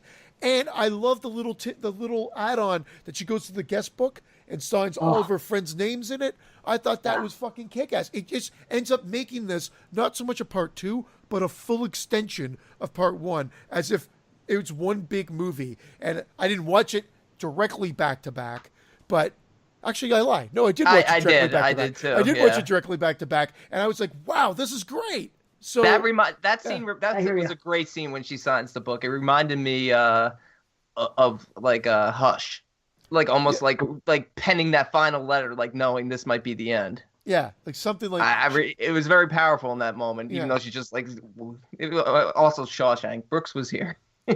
Well, I mean, Yeah, we got nods. I'm blowing my load here, but that's fine. I'll blow my load, then you guys go to and tear it down or add to it. But like I said, that picks up right after part 1. Loved it. Love the fact that you get that abandoned car. The Burger King cup is still there. It's definitely gorier. You wanted gore? Part 1 was a little less gory. This was gory. It still takes its time building up. It's about 40 minutes when the first kill happens. The multi-slit neck with the keys, I believe, is this one? Yep. Yeah. Yes, that's the first one. The first cop, kill. the blonde cop. There's some great shots in this. Like I said, it keeps the same sort of colors and whatever. They do like that scene where he sees the girl in the rearview mirror, opens the car door, and the car door sort of shifts over. And I just love the way that they framed some things. Like I said, big nod to Halloween 2 with the hospital. And yes, there's not the group of friends, but I still don't think it matters when you realize that this is a continuation of the story and you get a new group and they go through hell as well. And you like all those characters too. Now I'm just repeating myself. I do like those characters. I do. I like, what's her name? Camilla. And I like, what's her name? The pretty girl. Actually, they were all pretty. Actually, just about every girl in all 3 of these movies is a pretty girl. So, whatever. Which is good. If you're in a slasher series, that's nothing wrong with that. But what's her name? Audhild or something? I liked her. And the cop was the blonde who got the double tap with the fire extinguisher. Yes, yes. Good kill. But I like them all. But the thing is, I don't like them the way I like the first group. And that is the only thing. Everything that you've said about it, I agree with. The gore, the backstory, the setting, everything. Seeing everybody come back in and picking up right where the other one left off is great, especially the first time you see her. When you see, what's her name? Janik? Well, I don't know how you pronounce it. I'm saying it like Yannicka. I'm not sure. Okay, Yannicka. That's fine. I think that is it. Is that like the hat? Yamaka. Right. That's Yamaka. That's her brother. That's Peter Rabbi. Peter Rabbi. Call back. Brilliant. The first time you see her, though, when she's standing there with holding the freaking the pickaxe, frozen there, that's badass, man. Yeah. Everybody else comes in. All the original cast members return, but as corpses. But still, it picks right up. I really appreciate all that stuff. There's a lot of good stuff in the film. And you know what I noticed? There's loud music stingers again. I noticed that, speaking of music, they actually have a theme song, and it runs through part 1 and part 2, and you recognize it when you hear it in the second. But okay, they went with that same song, and it's cool, and it fits the film. It's good. There's a lot going on here. There's a good kill to begin. The first one, the cut, the extinguisher scene, the way they bring him back is cool. It's actually done smart. what they say about, him being frozen and it's happened before and the heart rate and everything else. And is this supernatural? I don't know. Maybe you're trying to figure it out as you're watching it. And then they explain it in a way that, you know what? Maybe it is supernatural, or maybe somebody beat the odds. Because the way they explained it, it could go either way. But it's not something anyone should fault by any means when watching these types of films. I mean, it's a slasher film, so of course the killer's going to come back. Right. It's no more ridiculous than anything. Right. Frank and Jason. Right. What do you say, Rank and Jason? Frank and Jason. Yeah. We're going to rank them Jasons. But I gotta say, again, I noticed that I felt like even though the setting I loved, I did feel like it was, again, a little bit slower. And I'm not saying I would have changed anything, but part of me is thinking maybe it should have started with her already in the hospital. I do love the scene where Ollie goes out and finds her. Ollie, I'm assuming, is a police officer, because at one point he's got a gun later on in the film. But I'm not really sure what he is, but I'm not either. But there were some scenes that felt like filler, like showing her dead friends to her, like all bloodied still. It felt like a silly scene, and even the doctor, he almost justifies it the way Loomis justifies Michael driving. The main doctor, the male doctor, in the next scene saying, "What are you, an idiot for doing that?" That wouldn't happen.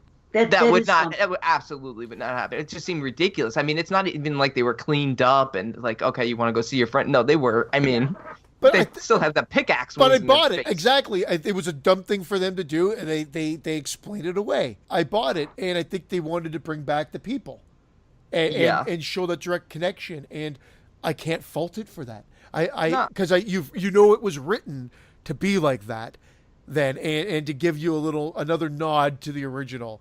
And to bring some people back. And, it may have not happened quite like that, or they'd have to, give a couple wet naps at least over the wounds before they brought her in. But I think it has something to do with too many characters being in too many different directions, doing different things. I know we learned basically what happened here because Einer, our cop, he sort of, all of a sudden it finally hits him. Isn't he aware of the 110 people who have gone missing over the last few years? But all of a sudden with Yannika's story, it hits him and he goes back and he listens to the news story and he finds out that, when the parents said he went out to play like normal, and he's connecting it to these animal slings, and he's starting to realize that this boy who disappeared was not such an innocent young boy.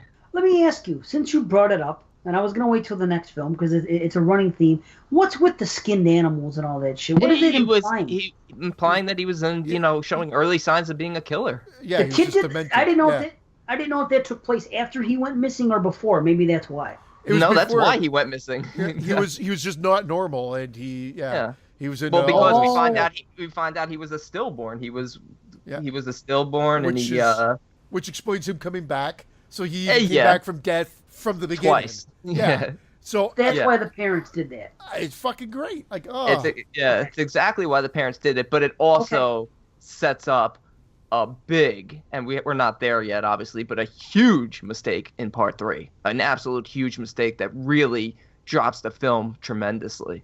Well, we'll get there. Okay, I'm definitely curious. We'll get there, but yeah, I don't know. I mean, I liked everything that was presented to me. It just felt like it was very disjointed. I even liked the character of having the little boy Daniel in there, but there was like no reason for him to be there. Like, true. The mother, but I liked it. But I still I don't know. These are nitpicks where I was like, all right, I gotta take a little bit away. It seems ridiculous. This one's over here doing that. There was no camaraderie among the characters until Yannika and Camille team up and then become badass. And of course that scene, it was very cliche of her not to shoot the mountain man outside, just to make sure, like, she immediately turned around and went back to Camille, who was there, and then of course turns around and he's gone. I mean, it had to be done because it sets up one of the coolest scenes of her getting on the snowmobile and just heading off because she knows where he's going. She knows he's going home. Right. That's an awesome scene, but at the same time, it's like, come on, you would have shot him. I just thought I was surprised. I wasn't even thinking of that. I was thinking, boy, it's awfully. I thought they were far away from that freaking place. I thought that he could never get there that quick, and she could never. That's what I was thinking. I'm like, boy, they're awfully close. That's another nitpick that I had. That obviously for you know, I'm not gonna fault it. It's slasher shit. She drove right back there in 2 minutes. Yeah, he walked it was- back. What about he walked him? Back there. He walked back there in 1 minute. How the fuck did he get there? And how did Camille Admittedly, know? yes, but What did she just follow the tracks? Right. I mean, they were in the pitch black too. this hotel could be Yeah. up and running like next 2 days. It was fine. Get back there no time. I admit it, yes, but that was, again, now you've kicked the movie into final gear and you're going for the final showdown. That story arc and that, yes. Is it a fault? No. It's just convenience. It's it's a little convenient, silly, but hey. but it doesn't strip the film of its fun, and that the kill at the end is freaking awesome. The pickaxe throw and then the final scene, fantastic stuff. Yeah, it was great, definitely. And I thought the killer might have been. I thought the killer would have taken off some of his clothes in the hospital. He had to have been hot, wearing all that fucking clothes. The whole fucking movie. The guy's got a mask on, big coat, this and that. I'd be sweating. That's what Dave's worried about. I'm sweating in these shreds. Just watching him, I was hot for him. I was like, holy fuck, you gotta be dying in there, dude. And here's something I would have done if it was my film.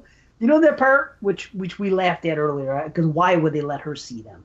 It's ridiculous. But when she goes in there and sees all her friends and then sees the killer and she runs over to that thing and he's covered up still, so you know, and she starts beating on him and shit. I hate you.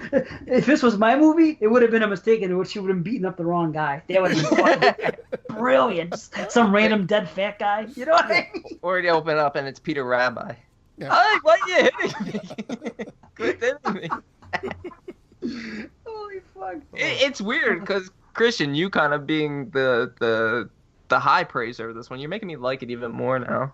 I just It's think good. it completes the first movie even, and I It think does. it It does a does. lot of callbacks and then builds upon what was presented. Whether they had the idea, you almost figured they must have had the idea because the first one really doesn't give you much. It gives you that opening and then a quick flashback as he falls into the abyss, so to speak. Yeah, but and that's it. You get newspaper clippings. Yeah. Like that. The main difference, though, for me is in part one, every death hurt. I was, like, genuinely upset over every single death that occurred. In part two, obviously, Yannicka and Camille were really the only two I was cheering for. Like, But I like, cared it's for like everybody else too. Like, I mean, I actually cared for them, and I did like them, and I just thought that they did it in a way that it was more entertaining and action packed. Whether you prefer that or not will depend on you, the viewer. I actually did like that, and I just thought once it started going again, it built, and I didn't find that 40 minutes was long. I thought it was actually faster paced than the first movie, and then once definitely faster paced than the first, but I felt the first half again was maybe a little long in the setup, but I missed the intimacy of exactly. the original. However, I'll just throw it out there. My rating is the same. It's a 7.5. I like them equally. So everything great that C said about this film, I'm with it, but I can't rate it higher because I enjoy, like I said, the camaraderie and the intimacy and the certain things about the first one a little more. Ultimately, I rate them both 7.5. So that's good. You know what? I'll give it a 7.5 as well. Wow. Okay. And I'm an 8 out of 10. I thought this was the best of the series, and I liked all three quite a bit. And 1 and 2 are definitely the standouts. Oh, without a doubt. And I think people might listen to this and think we're coming in a little low because I know some people hold these films in super high regard. But I'll say this for all three of the films, even though 3 is the weakest, and we'll get to that in a minute. But I will say that whatever the rating is, it can always change for me. These are highly enjoyable, rewatchable films. Absolutely. And again, first time watches, and I would check them out immediately again. Like I just said, wow, I added 3 new slasher films to the roster. And these would have been contenders had we been not just doing North American slashers. The first 2 would have definitely showed up in my top 50. Me too. With that rating, 7.5, definitely. Yeah, they would have. So, awesome. Well, should we take our final break, come back to our quick trips? Let's take Triple a R's 2-minute. and part 3. Boom. All right. Flips. Flippy. Hello, have you ever heard of MSK 3000? Yeah, well, we ain't them. But we are movie fans who like to drink and talk shit about our favorite movies. So join me, your host Nudie, along with my co-host Jake the Snake, and special guest stars as we dissect our favorite, or maybe not so favorite movies on the NFW podcast, otherwise known as No Fucking Way. You can catch us on Horrorphilia, and also at NFW_podcast on Twitter, or NFWpodcast@yahoo.com. Let's do this. Couple triple R's, and then Coldplay 3 to finish it up. So, I went first before, so I guess I'll keep it up. Triple R, 2018. Now, this is a movie that's not out yet, except you can rent it on Vimeo for $2.99. It's going to be released. By the time you hear this show, it's probably going to be about 3 weeks away from actual released physical and rental to VOD elsewhere. But you can get it on Vimeo for $2.99. A lot of people talked about this movie last year because it did come out overseas. And it's a foreign movie. And damn it that I don't know. Australia, maybe? I don't know. I can look it up as I'm talking. But this movie is called Cat Sick Blues. And as a matter of fact, yes, I'm gonna continue this trend of just reading it off the B. Cat Sick Blues. Let's see. When Ted's beloved cat dies, it causes a mental breakdown. Now he believes that the only way to bring back his pet is taking the lives of 9 humans. So Ted dons vicious, deadly cat claw gloves and a creepy cat mask and goes on a murderous rampage.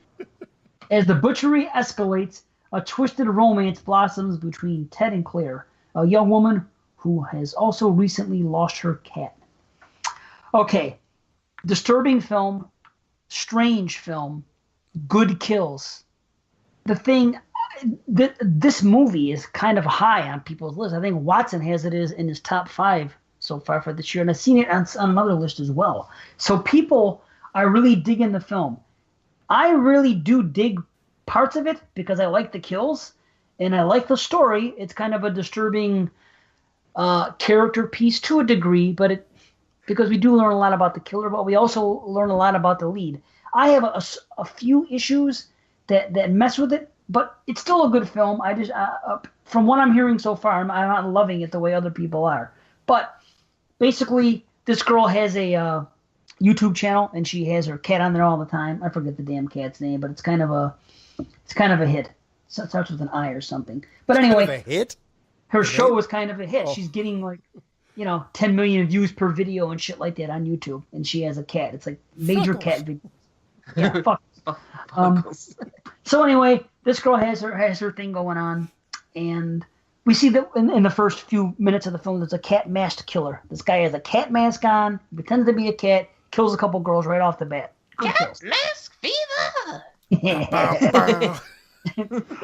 Now we get over to this viral cat video girl, and she has somebody happens to come to her place, and he's an obsessed fan, and somehow he finds out where she lives, and she comes up. He ends up coming in the place, and she lets him in. This is the first time she met him, but she lets him in. So I'm like, okay, well, that's kind of a little strange, but she does. One thing leads to another, and this is being videoed. He brings a thing with him, and he's filming the interaction, and he's holding the cat, and he wants to dress the cat up, and something. She's like, no, I don't like to dress him up. They don't like that. And long story short, guy loses his cool and kills the fucking cat. He's trying to hide it. There's a struggle for the cat. Kills the cat and then throws it out the window. then he proceeds to rape the girl. Freckles. So this What? all fucked up. Rape the cat? Yes. The girl. Woman. Oh, okay.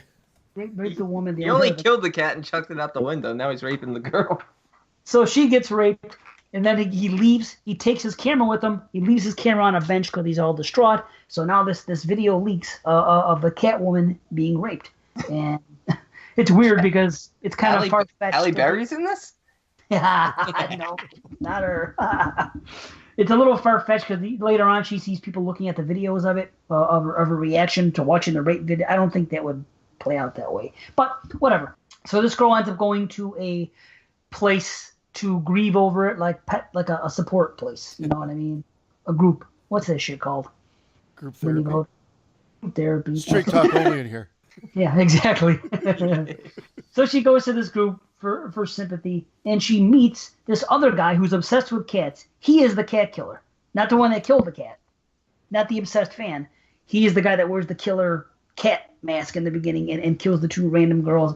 Now, it's weird because he's obsessed with cats. And he has a cat picture in his room and this and that and all this other shit. And he wears the mask and he gets a cat dildo made for him personally and cat claws that actually he can kill with. You know what I mean? And this thing that he puts over her genitals, it has a cat. And if he has sex with a girl with it. Sounds like a winner. This sounds bad shit. I can't wait to watch this. It is freaking bananas. So this guy, it's weird because he's watching a video of a girl, like a cam girl, and she's talking to him, so she knows him, right? And he's watching the video, and he's masturbating to it, and she's talking about cat stuff, and he's wearing the cat mask and all this stuff. But then later on, we see he watches the video again, and in the video, he ends up being in the video, and he kills the camera girl. So I don't know what's going on here, or if he's imagining. There's a couple of just random things that don't quite add up, and that kind of is the deterrent to the movie a little bit. But like I said, there's still some good in here. Here's a problem I have. The guy meets the girl at the group therapy. They're grieving the cats. This guy bugs out about his cat, Patrick, that died a long time ago. The guy's the killer now. And now this girl tells her story. And as she's telling her story, this guy starts convulsing and acting weird and just acting a little bit too weird. And he gets up and he goes to the bathroom. Why are you convulsing? We heard it. We visually, we audibly heard it. Nice try. See, that's what you get. Visually and verbally heard it. That's what you get. See? Fuck. But the guy acts so weird that when he comes back out of the bathroom and the girl's at the service area getting cookies and a drink, and I thought when the guy comes out, the girl that runs the therapy was going to say, "Sir, maybe you should excuse yourself because your behavior was a little irrational." And he just kind of he sees the girl and he apologizes. Sorry. He goes, "Sometimes in a group setting with something like this, I get a little nervous." Well, it was beyond a little nervous. It was just kind of like spastic behavior that.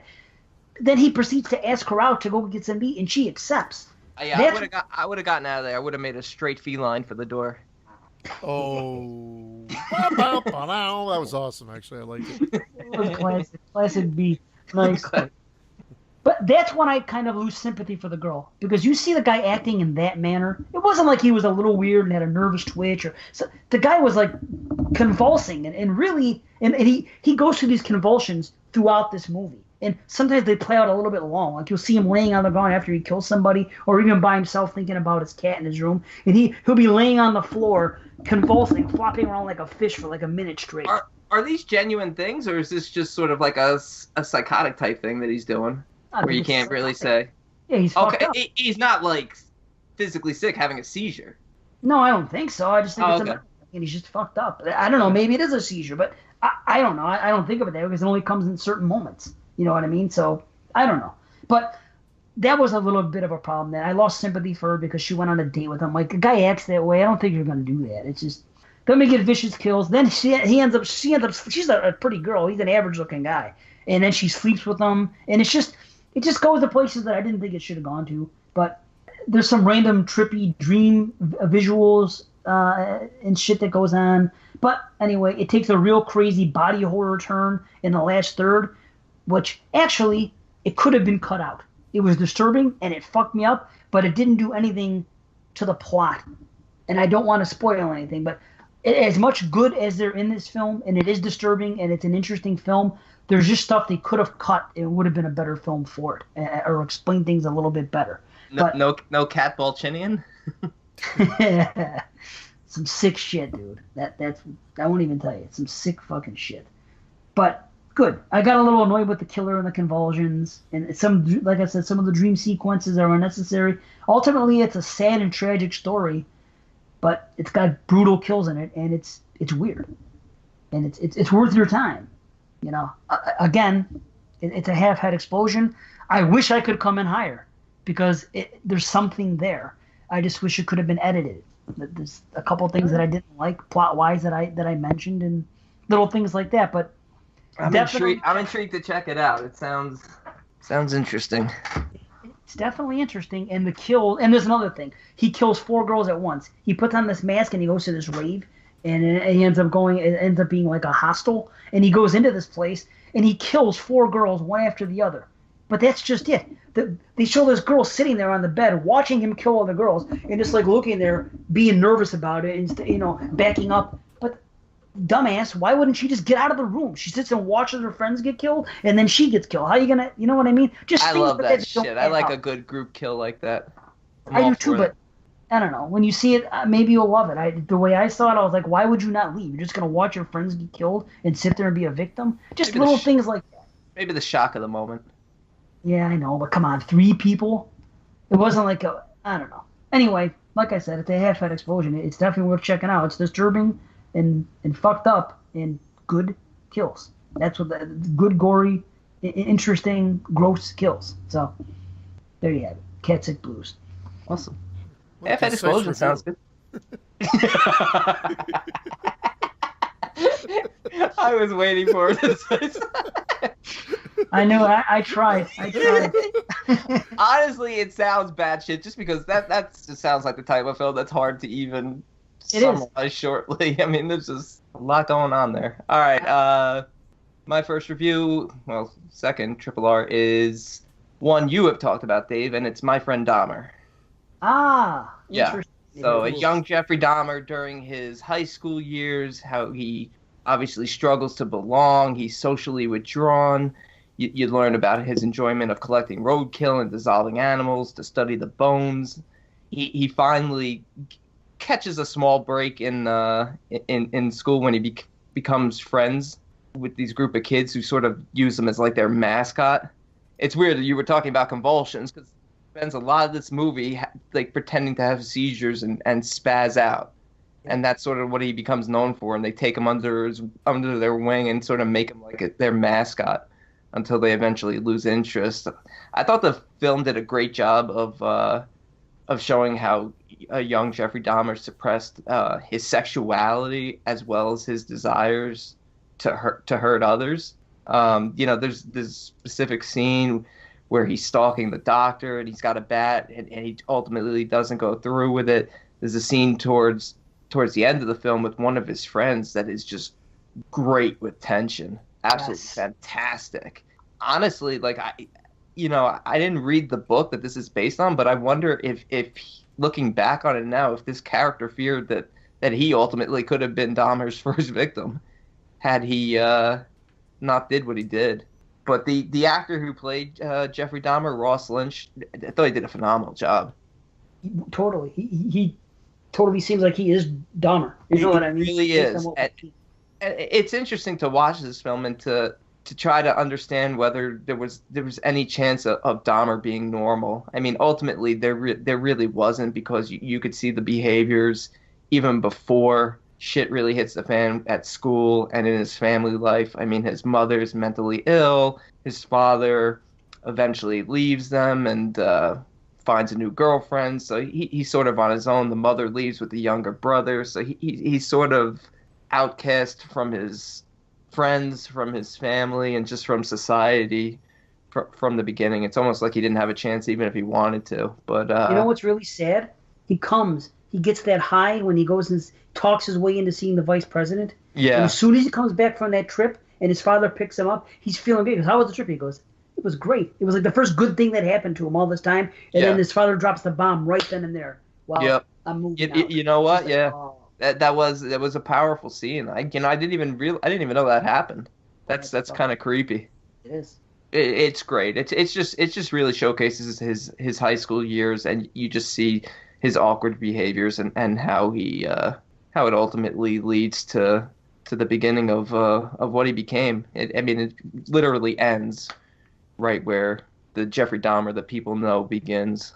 So it's a heartbreaking film to watch because you kind of at first you kind of like this kid. They do humanize him. Yeah. You know? Yeah, and I think that was something. I mean, I was 11 when he was arrested, but I remember always hearing that he had said that he didn't blame his family or anything, that it wasn't anything that had been done to him. So, but at the same time, watching this, I thought to myself, maybe it was sort of his environment rather than sort of built-in mental illness. It's a combination of many things. That's my take on it, you know? Yeah, certainly is. But if you haven't checked this one out, this one's great and would make a great double feature with the Dahmer film from 2002. I agree. Really would. Because, I mean, Jeremy Renner does great in that, and Ross Lynch is fantastic in this. And this is a high half-head explosion. Cool. Yeah, I can see that. Yeah. That's where it was for me. Then the second time I watched it, it reached full. It really impressed me. I'm trying to. Yeah, right now it's a high half, but it could definitely go up. Really well acted and interesting. I like these type of films to see showcase the early years before these killers become what they become. Now go listen to that test pattern episode. I'm gonna pimp it again. No, I definitely will, because I mean this one was terrific. Yeah, it was right on. Cool. I'm going to do a movie that Dave talked about a couple of episodes back, and that is A Quiet Place from 2018. I'm not going to give a synopsis. I think everybody knows what the movie is about now. If you don't, a family has to stay quiet while creatures that are susceptible to noise are all around them. Tense from the moment it starts. I managed to avoid the trailer here. I did the Dave Z, not watch the trailer. And boy, am I happy that I did that, because I just recently listened to Friday the 13th and their review of the film, and they were not high on it at all. They were kind of middling on the film, and they said that there was no tension and that things were ruined from seeing the trailer. And I was hitting my head going, yeah. As it stands right now, this is my front runner for best horror film of the year. I actually heard since you heard Friday the 13th that they actually have gone down even more on the movie.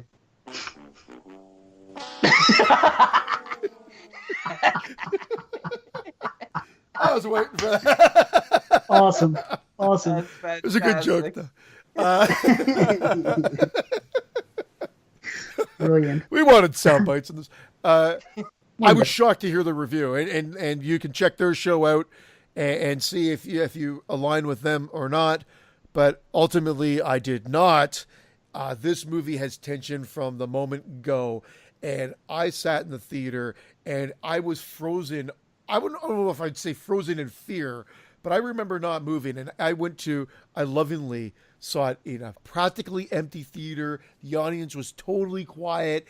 It was the perfect. I thought it was empty. Setting. Well, practically empty. I saw it in an empty theater. The audience was very quiet. All zero. I hate this guy. I kept talking. Oh shit! It's a quick watch. All the acting is top notch. I loved the kids. I loved everybody in it.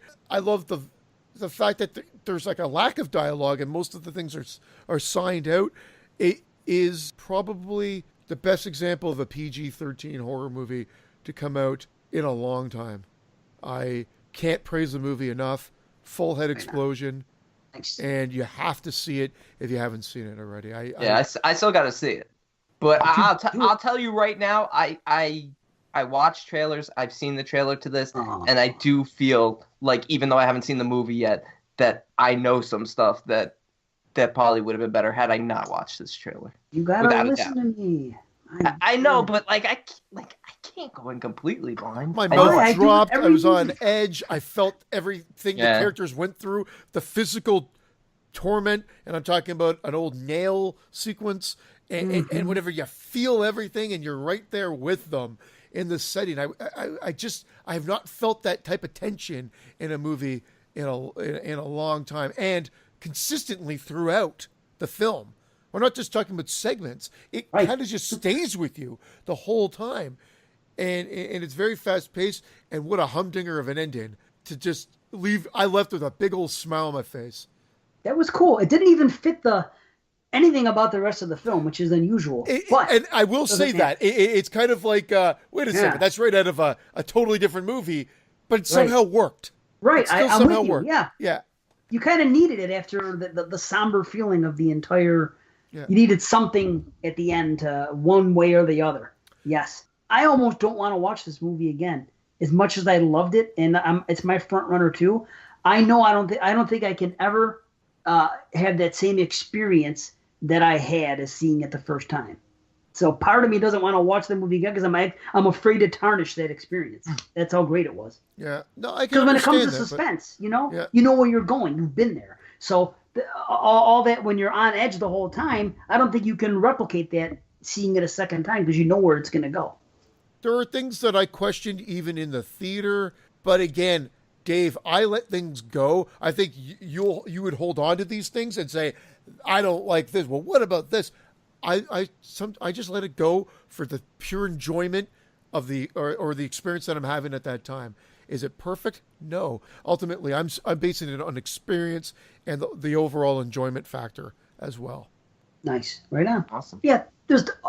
I hear you. I've listened to other podcasts cover it, and they brought things up that I didn't notice, and I was like, oh well, you know what? Maybe you're right. If I think about this and this, I could bring it down a half a point. But that's as far as I could bring it down.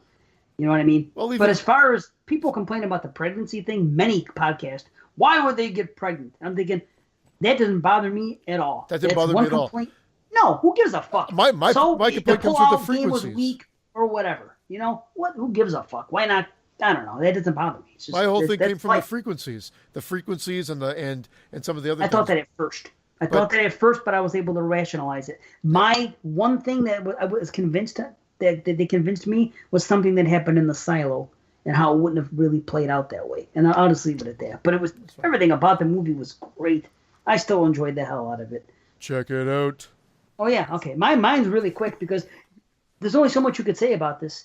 I watched the new Tremors movie, Cold Day in Hell. They've done it again. Another solid sequel to the Tremors franchise. And I was reluctant at first because when you see the snow on the cover, and I'm thinking, I don't think I want to see Bert Gummer in the snow and fucking. It just didn't. I was trying to picture how it was going to play out. It was actually kind of deflated me. I'm like, I don't think I'm going to like it. I think it's a jump the shark thing now to going in. But honestly, you only see snow in the first fucking 5 minutes, and by the time they go to Canada, which is where this takes place, they're not even in that area. So when you see graboids doing their thing and everything else, it's not in snow. It's a cool gimmick in the beginning, but I'm not going to get into the reasons why everything is the way it is. But it's another fun movie. It feels like the other ones do. It looks like the other ones do. They got that cracking wise going on. They got the quirky dialogue. Michael Gross is great. The characters are all pretty cool. My one complaint is that there's too many survivors, and that happens a lot in these Tremor movies. Yes, there's CGI throughout it, but 90% of it looks just fine. It's what a Tremors movie. It's what you want it to be. It's a fun movie. It's another one in the franchise. And don't skip it. It's better than the last one was. Bloodlines with Jamie Kennedy. And Jamie Kennedy returns here, and he's fine. I heard people ragging on him, saying he looks bad and this and that, and he looks as old as Michael Gross. Dude is 47 years old. He's 47. How young do you want him to look? When he was in Scream, he was 25 years old playing a fucking high schooler. So he looks like a 47-year-old guy to me. I'm sorry. People say he looks terrible. He looks 47. Michael Gross. Yeah, that's what I heard people say. He looks that bad. I'm like, no, he doesn't. Michael Gross looks damn good for his age. But anyway, something happens in Bloodlines that didn't make a whole heck of a lot of sense, and it's explained in this one why. So that's something else that elevates it. But if I'm going to rate this one, I would probably go 1, 3, 2, and then this one, and then the prequel in Bloodlines. But I've said it before. This is one of those franchises when there's not a bad movie in it. Each movie is a 6.5 or higher to me. And this is no exception. So it's another good Tremors sequel. If you're a fan of the franchise, check it out. I've only seen them once before. Each movie I've seen one time. After watching this, I want to revisit them all again. So it's not something that's in my wheelhouse, but I am definitely a fan of the Tremors franchise. So check it out, man, if you are. Awesome. I will. I don't mind them. They're good, man. I've only seen the first two, but They're I like fun. them. They're good movies. All right, my last triple R is the Netflix Korean film from this year called Forgotten. It is about our character Jin Suk, who moves into a new house with his parents and his older brother. Don't laugh at this, but his name is Yusuk. Yusuk. Yusuk. Yusuk too. Yusuk. Coldplay. Yeah, and Jin, he idolizes his older brother, and his older brother was like a star student, star athlete, and he got injured in a car accident, so now he walks with a limp. And one day, Jin witnesses his brother being attacked and kidnapped. Yu eventually returns 19 days later with no recollection of what happened. As time goes on, Jin becomes convinced that something is different about the man who has returned, and it might not be his brother. This film takes twists to a whole new level. Even though I do feel some people are going to find it a little too far-fetched, I was on board the whole time. It does get crazy, but it stays true to its well-developed characters, and it's an emotional, dramatic story at heart. It's definitely a blend of drama, mystery, and thriller. There are some horrific elements to it, but it would be hard for me to call this a horror film, but I think it will definitely appeal to those who enjoy the horror genre. Korean films, they just blend characters and stories so well. I think they're some of the best films I have seen. This one was no exception. A little over the top, maybe, but an emotional film that proves quite cathartic to our main character. And I'm just going to leave it at that, because from a story of a young man witnessing his brother kidnapped to him returning 19 days later and him suspecting that it's not his brother, to where it ends up in the end is just a roller coaster that you cannot predict. So it's crazy, but it's really well done. And for me, this was one of my favorite films I've seen so far this year. Is The Full Head Explosion. Oh wow! Yeah, phenomenal. So it didn't sook. it didn't you sook. It Jin sooked. I'm probably butchering the names too, but I mean, I just hope people can get past some of the twists and stuff. They're gonna be like, oh, this is just too far fetched and stuff. But you know what? Just enjoy the film and the story and the characters, because it's really well done, and it packs quite an emotional punch in the end. Nice. What's it called again? Forgotten. I forgot. Okay, all right. Aptly named. Okay. Yeah, Forgotten. It's on Netflix. It came out a while ago. Not a while ago, like earlier this year, but right on. But it's been, I think it came out maybe in January, but it's I just got around to it. Cool, man. Yeah. All right. I recommend. Cool. Well, here we go. Nobody said it was easy. Or take me back to the start. Boom! Take you back to the start, prequel style. Coldplay 3. Okay. Friedwild 3. 2010. Takes place in the 80s, where a group of teenagers go to visit an abandoned hotel, only to find themselves hunted by a psychotic killer through the Norwegian woods. And this one is directed by Norwegian Woods. Is that what you said? I once had a girl, or should I say, she once had me. Sorry. Okay. No more singing.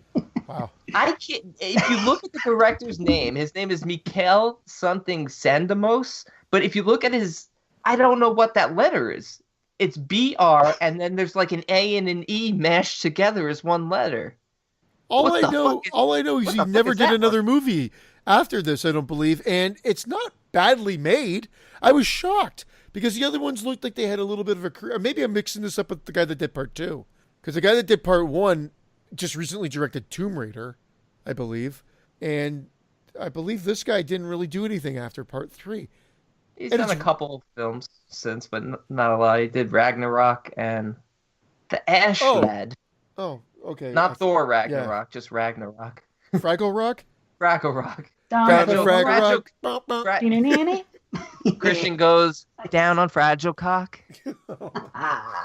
I wish I had the bump, yeah, but. Nice. So 1976 is when this initially takes place. That magical year. And they actually try. This is when it takes place in the 80s. Hold on. Damn it. 1976 is when you see what goes down with the boy. That's when it happened. Brandon. Let's hear it for the boy. Let's give the boy a hand. Yes. Job. And they do try to make you, right off the bat, one of the first things you see in this film, are they setting us up to pity the killer. The more you hear of his backstory, I'm like, oh, what's going on here? You know, should we pity I this don't think so, because we already know, look, the father's abusive, the mother's clearly abusive and not doing anything, and he's not even the real father, you find out, but we already know that the story from part 2 is that this kid's a troubled kid who's killing animals, and they can see it escalating, so they're kind of trying to get rid of him for the sake of saving the business and probably a lot of lives.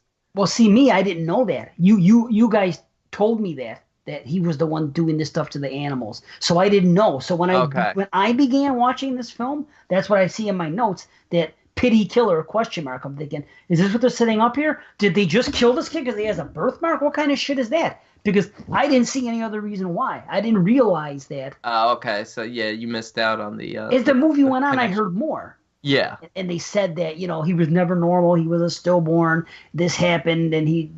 So they did kind of paint a different picture. But the skinned animals and other shit didn't register the way it should have. It didn't land with me. But now I see that's not what they were going for if you're watching it as a trilogy. Good gore, though, when he returns. Oh, great the kills kills. Start earlier, too. Everything starts a little earlier in this. Even though it's a longer film, I think this might be the longest one in the series. Yeah, it probably runs a little over bit an hour long. and a half, maybe. Yeah. Like an hour and 35. Closer to an hour 40. But I love that opening. I'm like, oh, are we going full prequel? So I did like that, though. And then they introduce another, quite frankly, likable group of friends. Yep. Yeah. I mean, not quite as likable as the first batch. And again, No. I'm not saying you get fatigue here, but now you're getting into that Friday. Like, I mean, it feels like, okay, we've been here, but it still works. The kids are likable. I mean, there's a guy that sounds like his name is Seaman, so I was on board. It was Seaman. It is Seaman. Yeah. Yeah, Magne, Anders, Hedda. Seaman, why so salty today? I actually have a note here that says, I assumed Brandon was foaming at the mouth when he heard this. That's my note. Nice. Hedda and Seaman? Hedda, Yeah, I give Seaman, good Hedda. Siri, Nut. Yeah, series in this. Yeah, they're all serious. I'll tell you what, though, Hedda was badass. She was a strong final girl again. She really was. Yeah. I was just going to say, because we didn't really say it, but this story with this group of friends, this 6 friends, takes place 12 years later. So this is like 88. Yep. And it's weird because they're getting a ride from a young version of Einar, the chief from part 1. Ooh, kind of Einar. Sorry. Einar, which I find very weird. Like it just seemed like a convenient. It seemed like a very convenient thing to have a cop giving them a ride to the middle of nowhere there. But the backstory was cool with the estranged brothers. And obviously it was to set up that he runs into his estranged brother John, who's creepy, and you find out, obviously as the film progresses, what's going on. But the end does not make sense. Ultimately, I love the end, and we'll get to it when we get to it. But now that I'm talking about it, the whole thing with the estranged brothers, when the one brother, the cop, has the revelation and he has the flashback and he sees the young boy, well, Gunnar is his name, Yeah. When he sees Gunnar's clothes at his brother's place, and he puts 2 and 2 together, how come what happens at the end? Why does he think that's the final solution? What does he think happens? That's what I'm saying. That was a huge mistake that dropped the film tremendously. I'm realizing talking about what happens with Hedda. You guys are jumping way over here. My first nitpick is who backpacks with bottled beer. I know. Like cling, cling, cling, cling. Right? Yeah, you're right. What the fuck? The break and shit. Cans, motherfucker. And then I did say at first I found the composition and framing not as slick as the first 2 movies. Something just seemed off. It seemed like things were framed and characters were in the lower frame and it just looked weird. But something happened, and by like the second act, by 2/3 into the movie, whatever, not 2 or 1/3 into the movie, I found that was gone and it looked identical to the other 2 movies. But I did make a note that something at the beginning just seemed off, whether it be the editing or the composition. And then it became a non-issue. That river sequence I thought was probably the most tense scene in the movie. That seemed like it had a good budget there as they're trying to... That was a good tense scene. My favorite scene in the film is by far when they're running through the woods. I love that scene. I mean, and that's right before, but it leads right in. It just builds. It's really good. Yeah, you don't see that enough. Just a full-on sprint, and you really get the sense that they're being chased. And the guy doesn't even know what the hell's going on at that point. One of the friends, it's just like following suit. And Hedda takes a Hedda. But a little bit more stereotypical kind of actions. You got Ciri and Newt. They go frolicking in the night. Of course, it's not the best of ideas, and they fall into that trap. Then all of a sudden, she's got to go for help. But how far did they wander that she can't find her way back to where they were camping? And she ends up in the middle of the road where John finds her. That was brutal what he did to the guy that fell in the trap. Yeah. It's just so matter of fact. That's what I love about it. It's just like there's no thought to it. It's just this is what needs to be done. And he treats him like a piece of meat. Yes, he does. Yep. And he let out a Wilhelm scream. Did you hear it? He did. Did he? There was a Wilhelm scream in this movie, when he was cutting the Get Up, yeah. I never missed that, yeah. Like, that's weird. Sliced up and shit. Yeah. There's just something about it, though.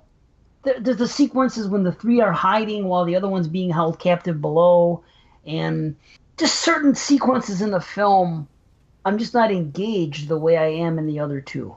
As much. I still thought they were good. I still thought they were fine. They had enough suspense. I thought at least they created suspense. There's a lot of these movies that there's no suspense. You don't care at all. I thought the way that they moved around the house as he's going upstairs and they're trying to get out. I thought it worked, but I hear where you're going with it. It's not quite as engaging as the first two films. Well, it's hard to be engaging because first, even though I do like the characters, I agree with you. They're certainly not as strong as the first film. No. Or maybe not as strong as at least our two lead females in the second. But we know this is a prequel. So I don't know about you. This was the first time watch for me, but I know how this is going to end. Yeah. You know nobody's surviving this. Otherwise, I hope not. Right. It can't happen. So even at that point, you're like, okay, so I'm not as invested because I know everyone's going to die. But I'll tell you what. It was a gut punch with Heather's character because she was really, really a good character, and I was just like, I didn't want it to end like that, at least.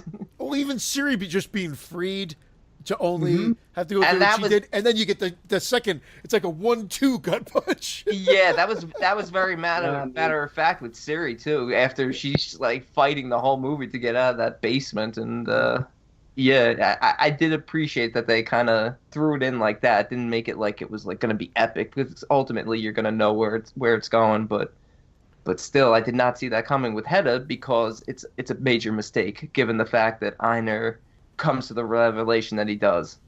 It just doesn't make sense to not know what the hell's going on in this moment.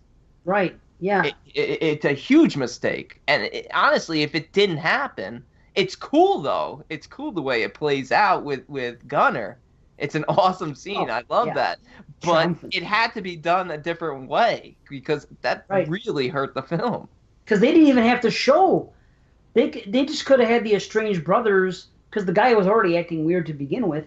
They didn't have to show that he went to his house and saw Gunnar's shredder when he was a kid. They could have just played it off any other way. He doesn't have to have revelations that he thinks the kid was in there. There could have been anything else that got in there. Yeah, maybe not. Would have worked better? No? But he was even more aware in part 2, so he probably learned from this. Oh, well. But I think the way to change it would have been to have John be the one that shot her. Because, he was still bleeding to death. He wasn't fully dead yet. Maybe he got the gun, he got another gun, and shot her from behind or something. I like the way all that played out, though, with the shooting and why. And I thought Ciri was going to be the final girl. When I'm watching the first 20 minutes of this film, it seems like she was the one that was kind of quiet and looking off in the distance, and I don't know, very pretty. I just thought that she was going to be the final girl, and then she ended up again. It's almost like they had two final girls in a way, because then she's covered in mud for half the rest of the movie, but she's in a situation where she's held hostage and she gets out, while the other girl is but like Christian says, the the scene with through the woods, down the rapids, and in the caves, where they're fighting with Gunner, where Hedda and Anders to kind of team up and fight him. Just very cool. Some cool shots. Really it elevates the movie. It really does. If they didn't have those, I'd probably be much lower in the film. And I think that what they've done is they classed up the slasher. So you've got the slasher elements, but they've managed to add another layer where you feel like there's production. There's a budget here. Even with the language barrier and reading subtitles, there's still a likable group. Not quite as engaging as the first, as we've already said, but you still like them. Again, that makes or breaks your film.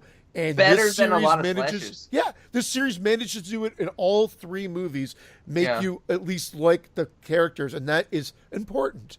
Yeah. Yes, it is. I think there was too many kids, though. I think having 6 kids. It was a little confusing at the beginning to tell who's who, but man, I didn't spend a whole lot of time with them. I like the idea that Hedda's the one to first pick up the pickaxe, which evidently is the first time that. It's almost like the Shelley moment.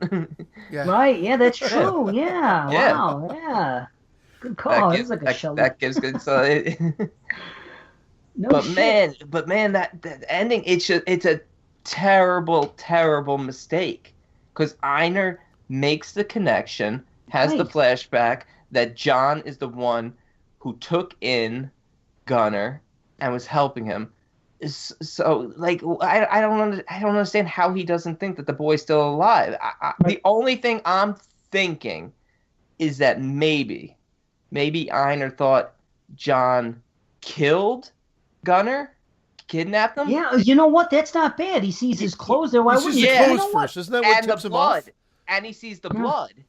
And he sees the blood. So maybe he thought John had, like, kidnapped him, it's just a killer. Him. And then he's the killer, and the reason why Hedda's holding a gun to Einar is because she knows he's the brother because of the road incident earlier. I'm actually bringing the score over myself. But hold on though. But would he remember what the conversation he has earlier in the movie when he sees him? He wants to bring him around his kids. He goes, I have 2 kids that have an uncle that they didn't even know about. If you thought that he killed a kid, would you want to push him to meet your fucking kids? Well, that was before he had the revelation, though. Before he had the flashback to the sweater. Oh, I just figured he it was always in the back of his head that he saw that sweater years ago, and he just always knew. I forgot at what point. Man, that's the problem. If I didn't watch the movie like literally 2 minutes before we review it, I forget certain things, but it was definitely later on. That was like at the beginning of the film. I just figured that was his knowledge that he always had it. No, because that's at the beginning. When he tells him about the kids, he looks in the back of the truck. He sees the cars. He tells them, you can't hunt out here. This is a national park. And it's not till later when he has the revelation of the guns and the sweater and the blood that okay, man, I think I just saved it a little. It might have just gone up a little bit for me. Yeah, okay, that does help. And what I'll say just 1 or 2 things. The bow and arrows thing was surprising and cool, and when the part when they're pulling the arrow out, fucking great. That was some good gore there, right? No, man, fantastic, terrifying because they didn't know where those arrows were coming from. They're trying to hide from it, and they're just well done. The scene was kind of reminiscent of what they did with the Friday the 13th remake when the first person got killed. Yeah, I think they watched this movie and lifted it from there because it was like, and all of a sudden, like, holy well, wait a second. Okay. This came out in 2010, did it not? Oh, you know what? It came a year after. Well, then it's probably just a coincidence, but it was pretty cool. And here I am watching the movie, and I'm like, this is cold prey. Where's the fucking snow? Right? It's the opposite of what I said about Tremors. Yeah. It should have been called cool. It should have been called Cool Prey. But I'm so glad. I'm so glad that that they did do it this way because the ending was kind of epic and beautiful. Right after you get that last kill and the guy walks outside and you see the first fucking snowflake starting to fall. It's almost like artistic in a way. This is the birth of that. And then right after that, then you see the triumphant fucking discovery of Gunner looking down on the lodge and the snow all coming in. So it was almost like cool for that moment. I was like, wow, that's cool. I don't feel bad there wasn't snow throughout the whole movie now, just because of the way they introduced it at the end. I thought that was powerful. I was like, fuck. It was almost like you said, Shelley. It was almost like when fucking Jason came out with a hockey mask the first time. It was kind of like a triumphant fucking thing. I didn't even think of it like that, and that's great too. And in It's fact, poetic like almost. I wasn't very low on this movie. I don't know what the general consensus from a fan base is. I assume that this one comes in lower, but I do too. I wasn't significantly lower. My rating is actually quite in line with the rest of the movies. I bumped mine up a bit. I had it at 6.5. I'm at 6.75 now with Brandon's explanation about the end. That helped. That's funny. I was right there with you at 6.5, but I'm going all the way up to a 7. And I was always at a 7. So I was just a little bit, I was just 2.25 below the original, which might be a bit low, and maybe that will go up on repeated viewings, but 8 on this part 2 and a 7 on part 3. It's a solid series. Yeah. It really Good is. trilogy. Yeah, man. Really good trilogy. Franchise. Yeah. Great franchise. Yeah. Man. It really is. 3 slasher movies and done the right way. Done like a franchise where they chip away at it and you learn more as it goes on. Was it planned on that they were just going to give us a little bit of a shot in part 1 and uncover more in part 2 and then give us the whole story in 3? Who knows? Or they just rode around it as they had success. I don't know, but I'll tell you what, if it wasn't planned out and they just randomly connected it this way, they did a pretty damn good job. Because it didn't seem like they had to really play around that much. It felt very fluid throughout the 3. Totally. And with this one, they could have gone cheap. They could have just, kept the same storyline as part 2 and just say, well, he survived. He did a Jason. He survived, and some new kids are going to come to the lodge, and they're going to get picked off. But instead, they said, no, let's go back to the start. And fucking good stuff, man. It's what I wish we got one of these in the Friday the 13th franchise. I wish we got a prequel, and I'm sure I know many of us have said it that are the fanboys of those franchises. Something in between part 1 and 2 of a younger Jason coming up and how. And I can't believe they still haven't fucking done that all these years. But, this is how you do it. It's not the greatest, but you know what? This is how you do. The only reason I can't go as high as a 7 is because this is the only one of the 3 where there are moments in the film where my focus kind of leaves and I kind of drift off a little bit. There's just a little bit of a disconnect for me with my fucking ADHD brain where I just steered off just a little bit. I didn't get that in the other 2. I never rate the film directly after watching it because I feel like I have that exact same experience with every film just because my focus is not great to begin with. So I find myself, it doesn't matter, my favorite films of all time, I'll do it. I'll space out for a sec here and there. So I try to really sit on it and let it marinate. Second view. But this was a pleasant surprise. I think I heard good things. I think I did hear good things. I didn't know what to expect, though. Right. Because, you hear these things sometimes, and you go in and like, what were people thinking?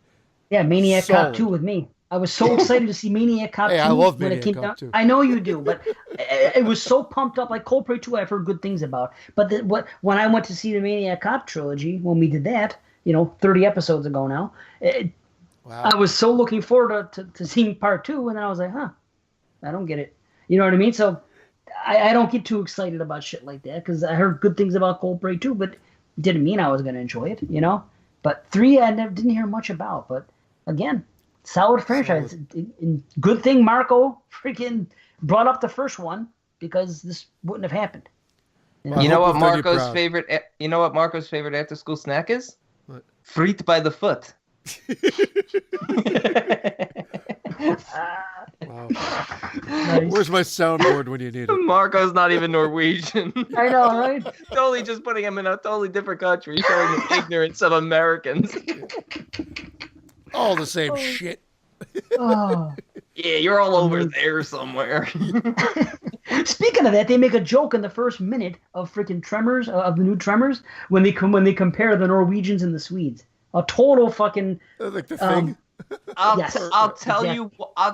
I've heard a lot of jokes with that, with Scandinavia, with Norway, with Dutch, I'm honestly confused as to what the hell is what. I don't know. But I love them all. I love them all. I don't care what. I love everyone. Seriously. I know Christian people listen really to us loves all them over. all. He'll go down on any guy from any of those countries. Give him the old Burt Gummer. I don't like these jokes. I don't like these.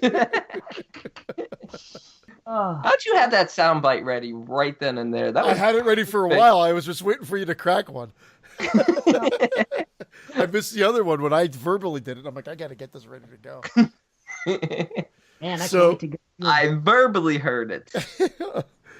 What is our next show? One Missed Call franchise. Missed Call. Yep. Franchise. One Missed Call. 1, 2, 3, and American remake. Yep. Hey, get back to me. This is 4 times you missed my fucking call. Yeah, why wasn't it called 2 missed calls and 3 missed calls? And they just do it. The fourth one would have been just like your machine is full. Yeah. Wait for the beep. That'd be part 4. Got a cool theme song. Wait for the beep. You gotta leave your name. You gotta leave your number. You guys remember that commercial or no? Nope.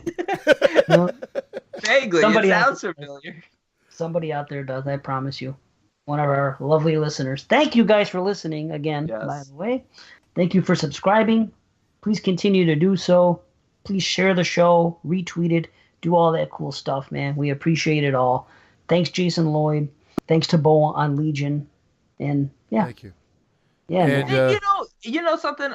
Thanks for the iTunes. Right before I know you're about to say goodnight, but I gotta say, I didn't. Thanks to all those people you said, but I had no idea that Bo was the writer of Lost After Dark. How come we have never talked about that when we were doing our slasher show? I've talked about it off air to you. I know that. Really? Was I totally ignoring you, or did I just have a brain fart and forget? Because, man, that was a film that I left off my list that actually ranked higher than 4 of my films on the list, but I wanted to talk about 4 of those films. No but, shit. Yeah, I ranked it at like a 7.25, but I had some like 6.75s on there because I wanted to talk about like Fatal games and stuff. But man, that's a great film. Well, you know what? Bo knows. Good night, everybody. Oh my God. That's how we're ending, huh? Good All night. right. I don't know. So I'm ending it. Fresh for 2018. You suckers. How's that ending? How about this one? I just hit 10,000 steps on my 3 feet. See you next time. You say,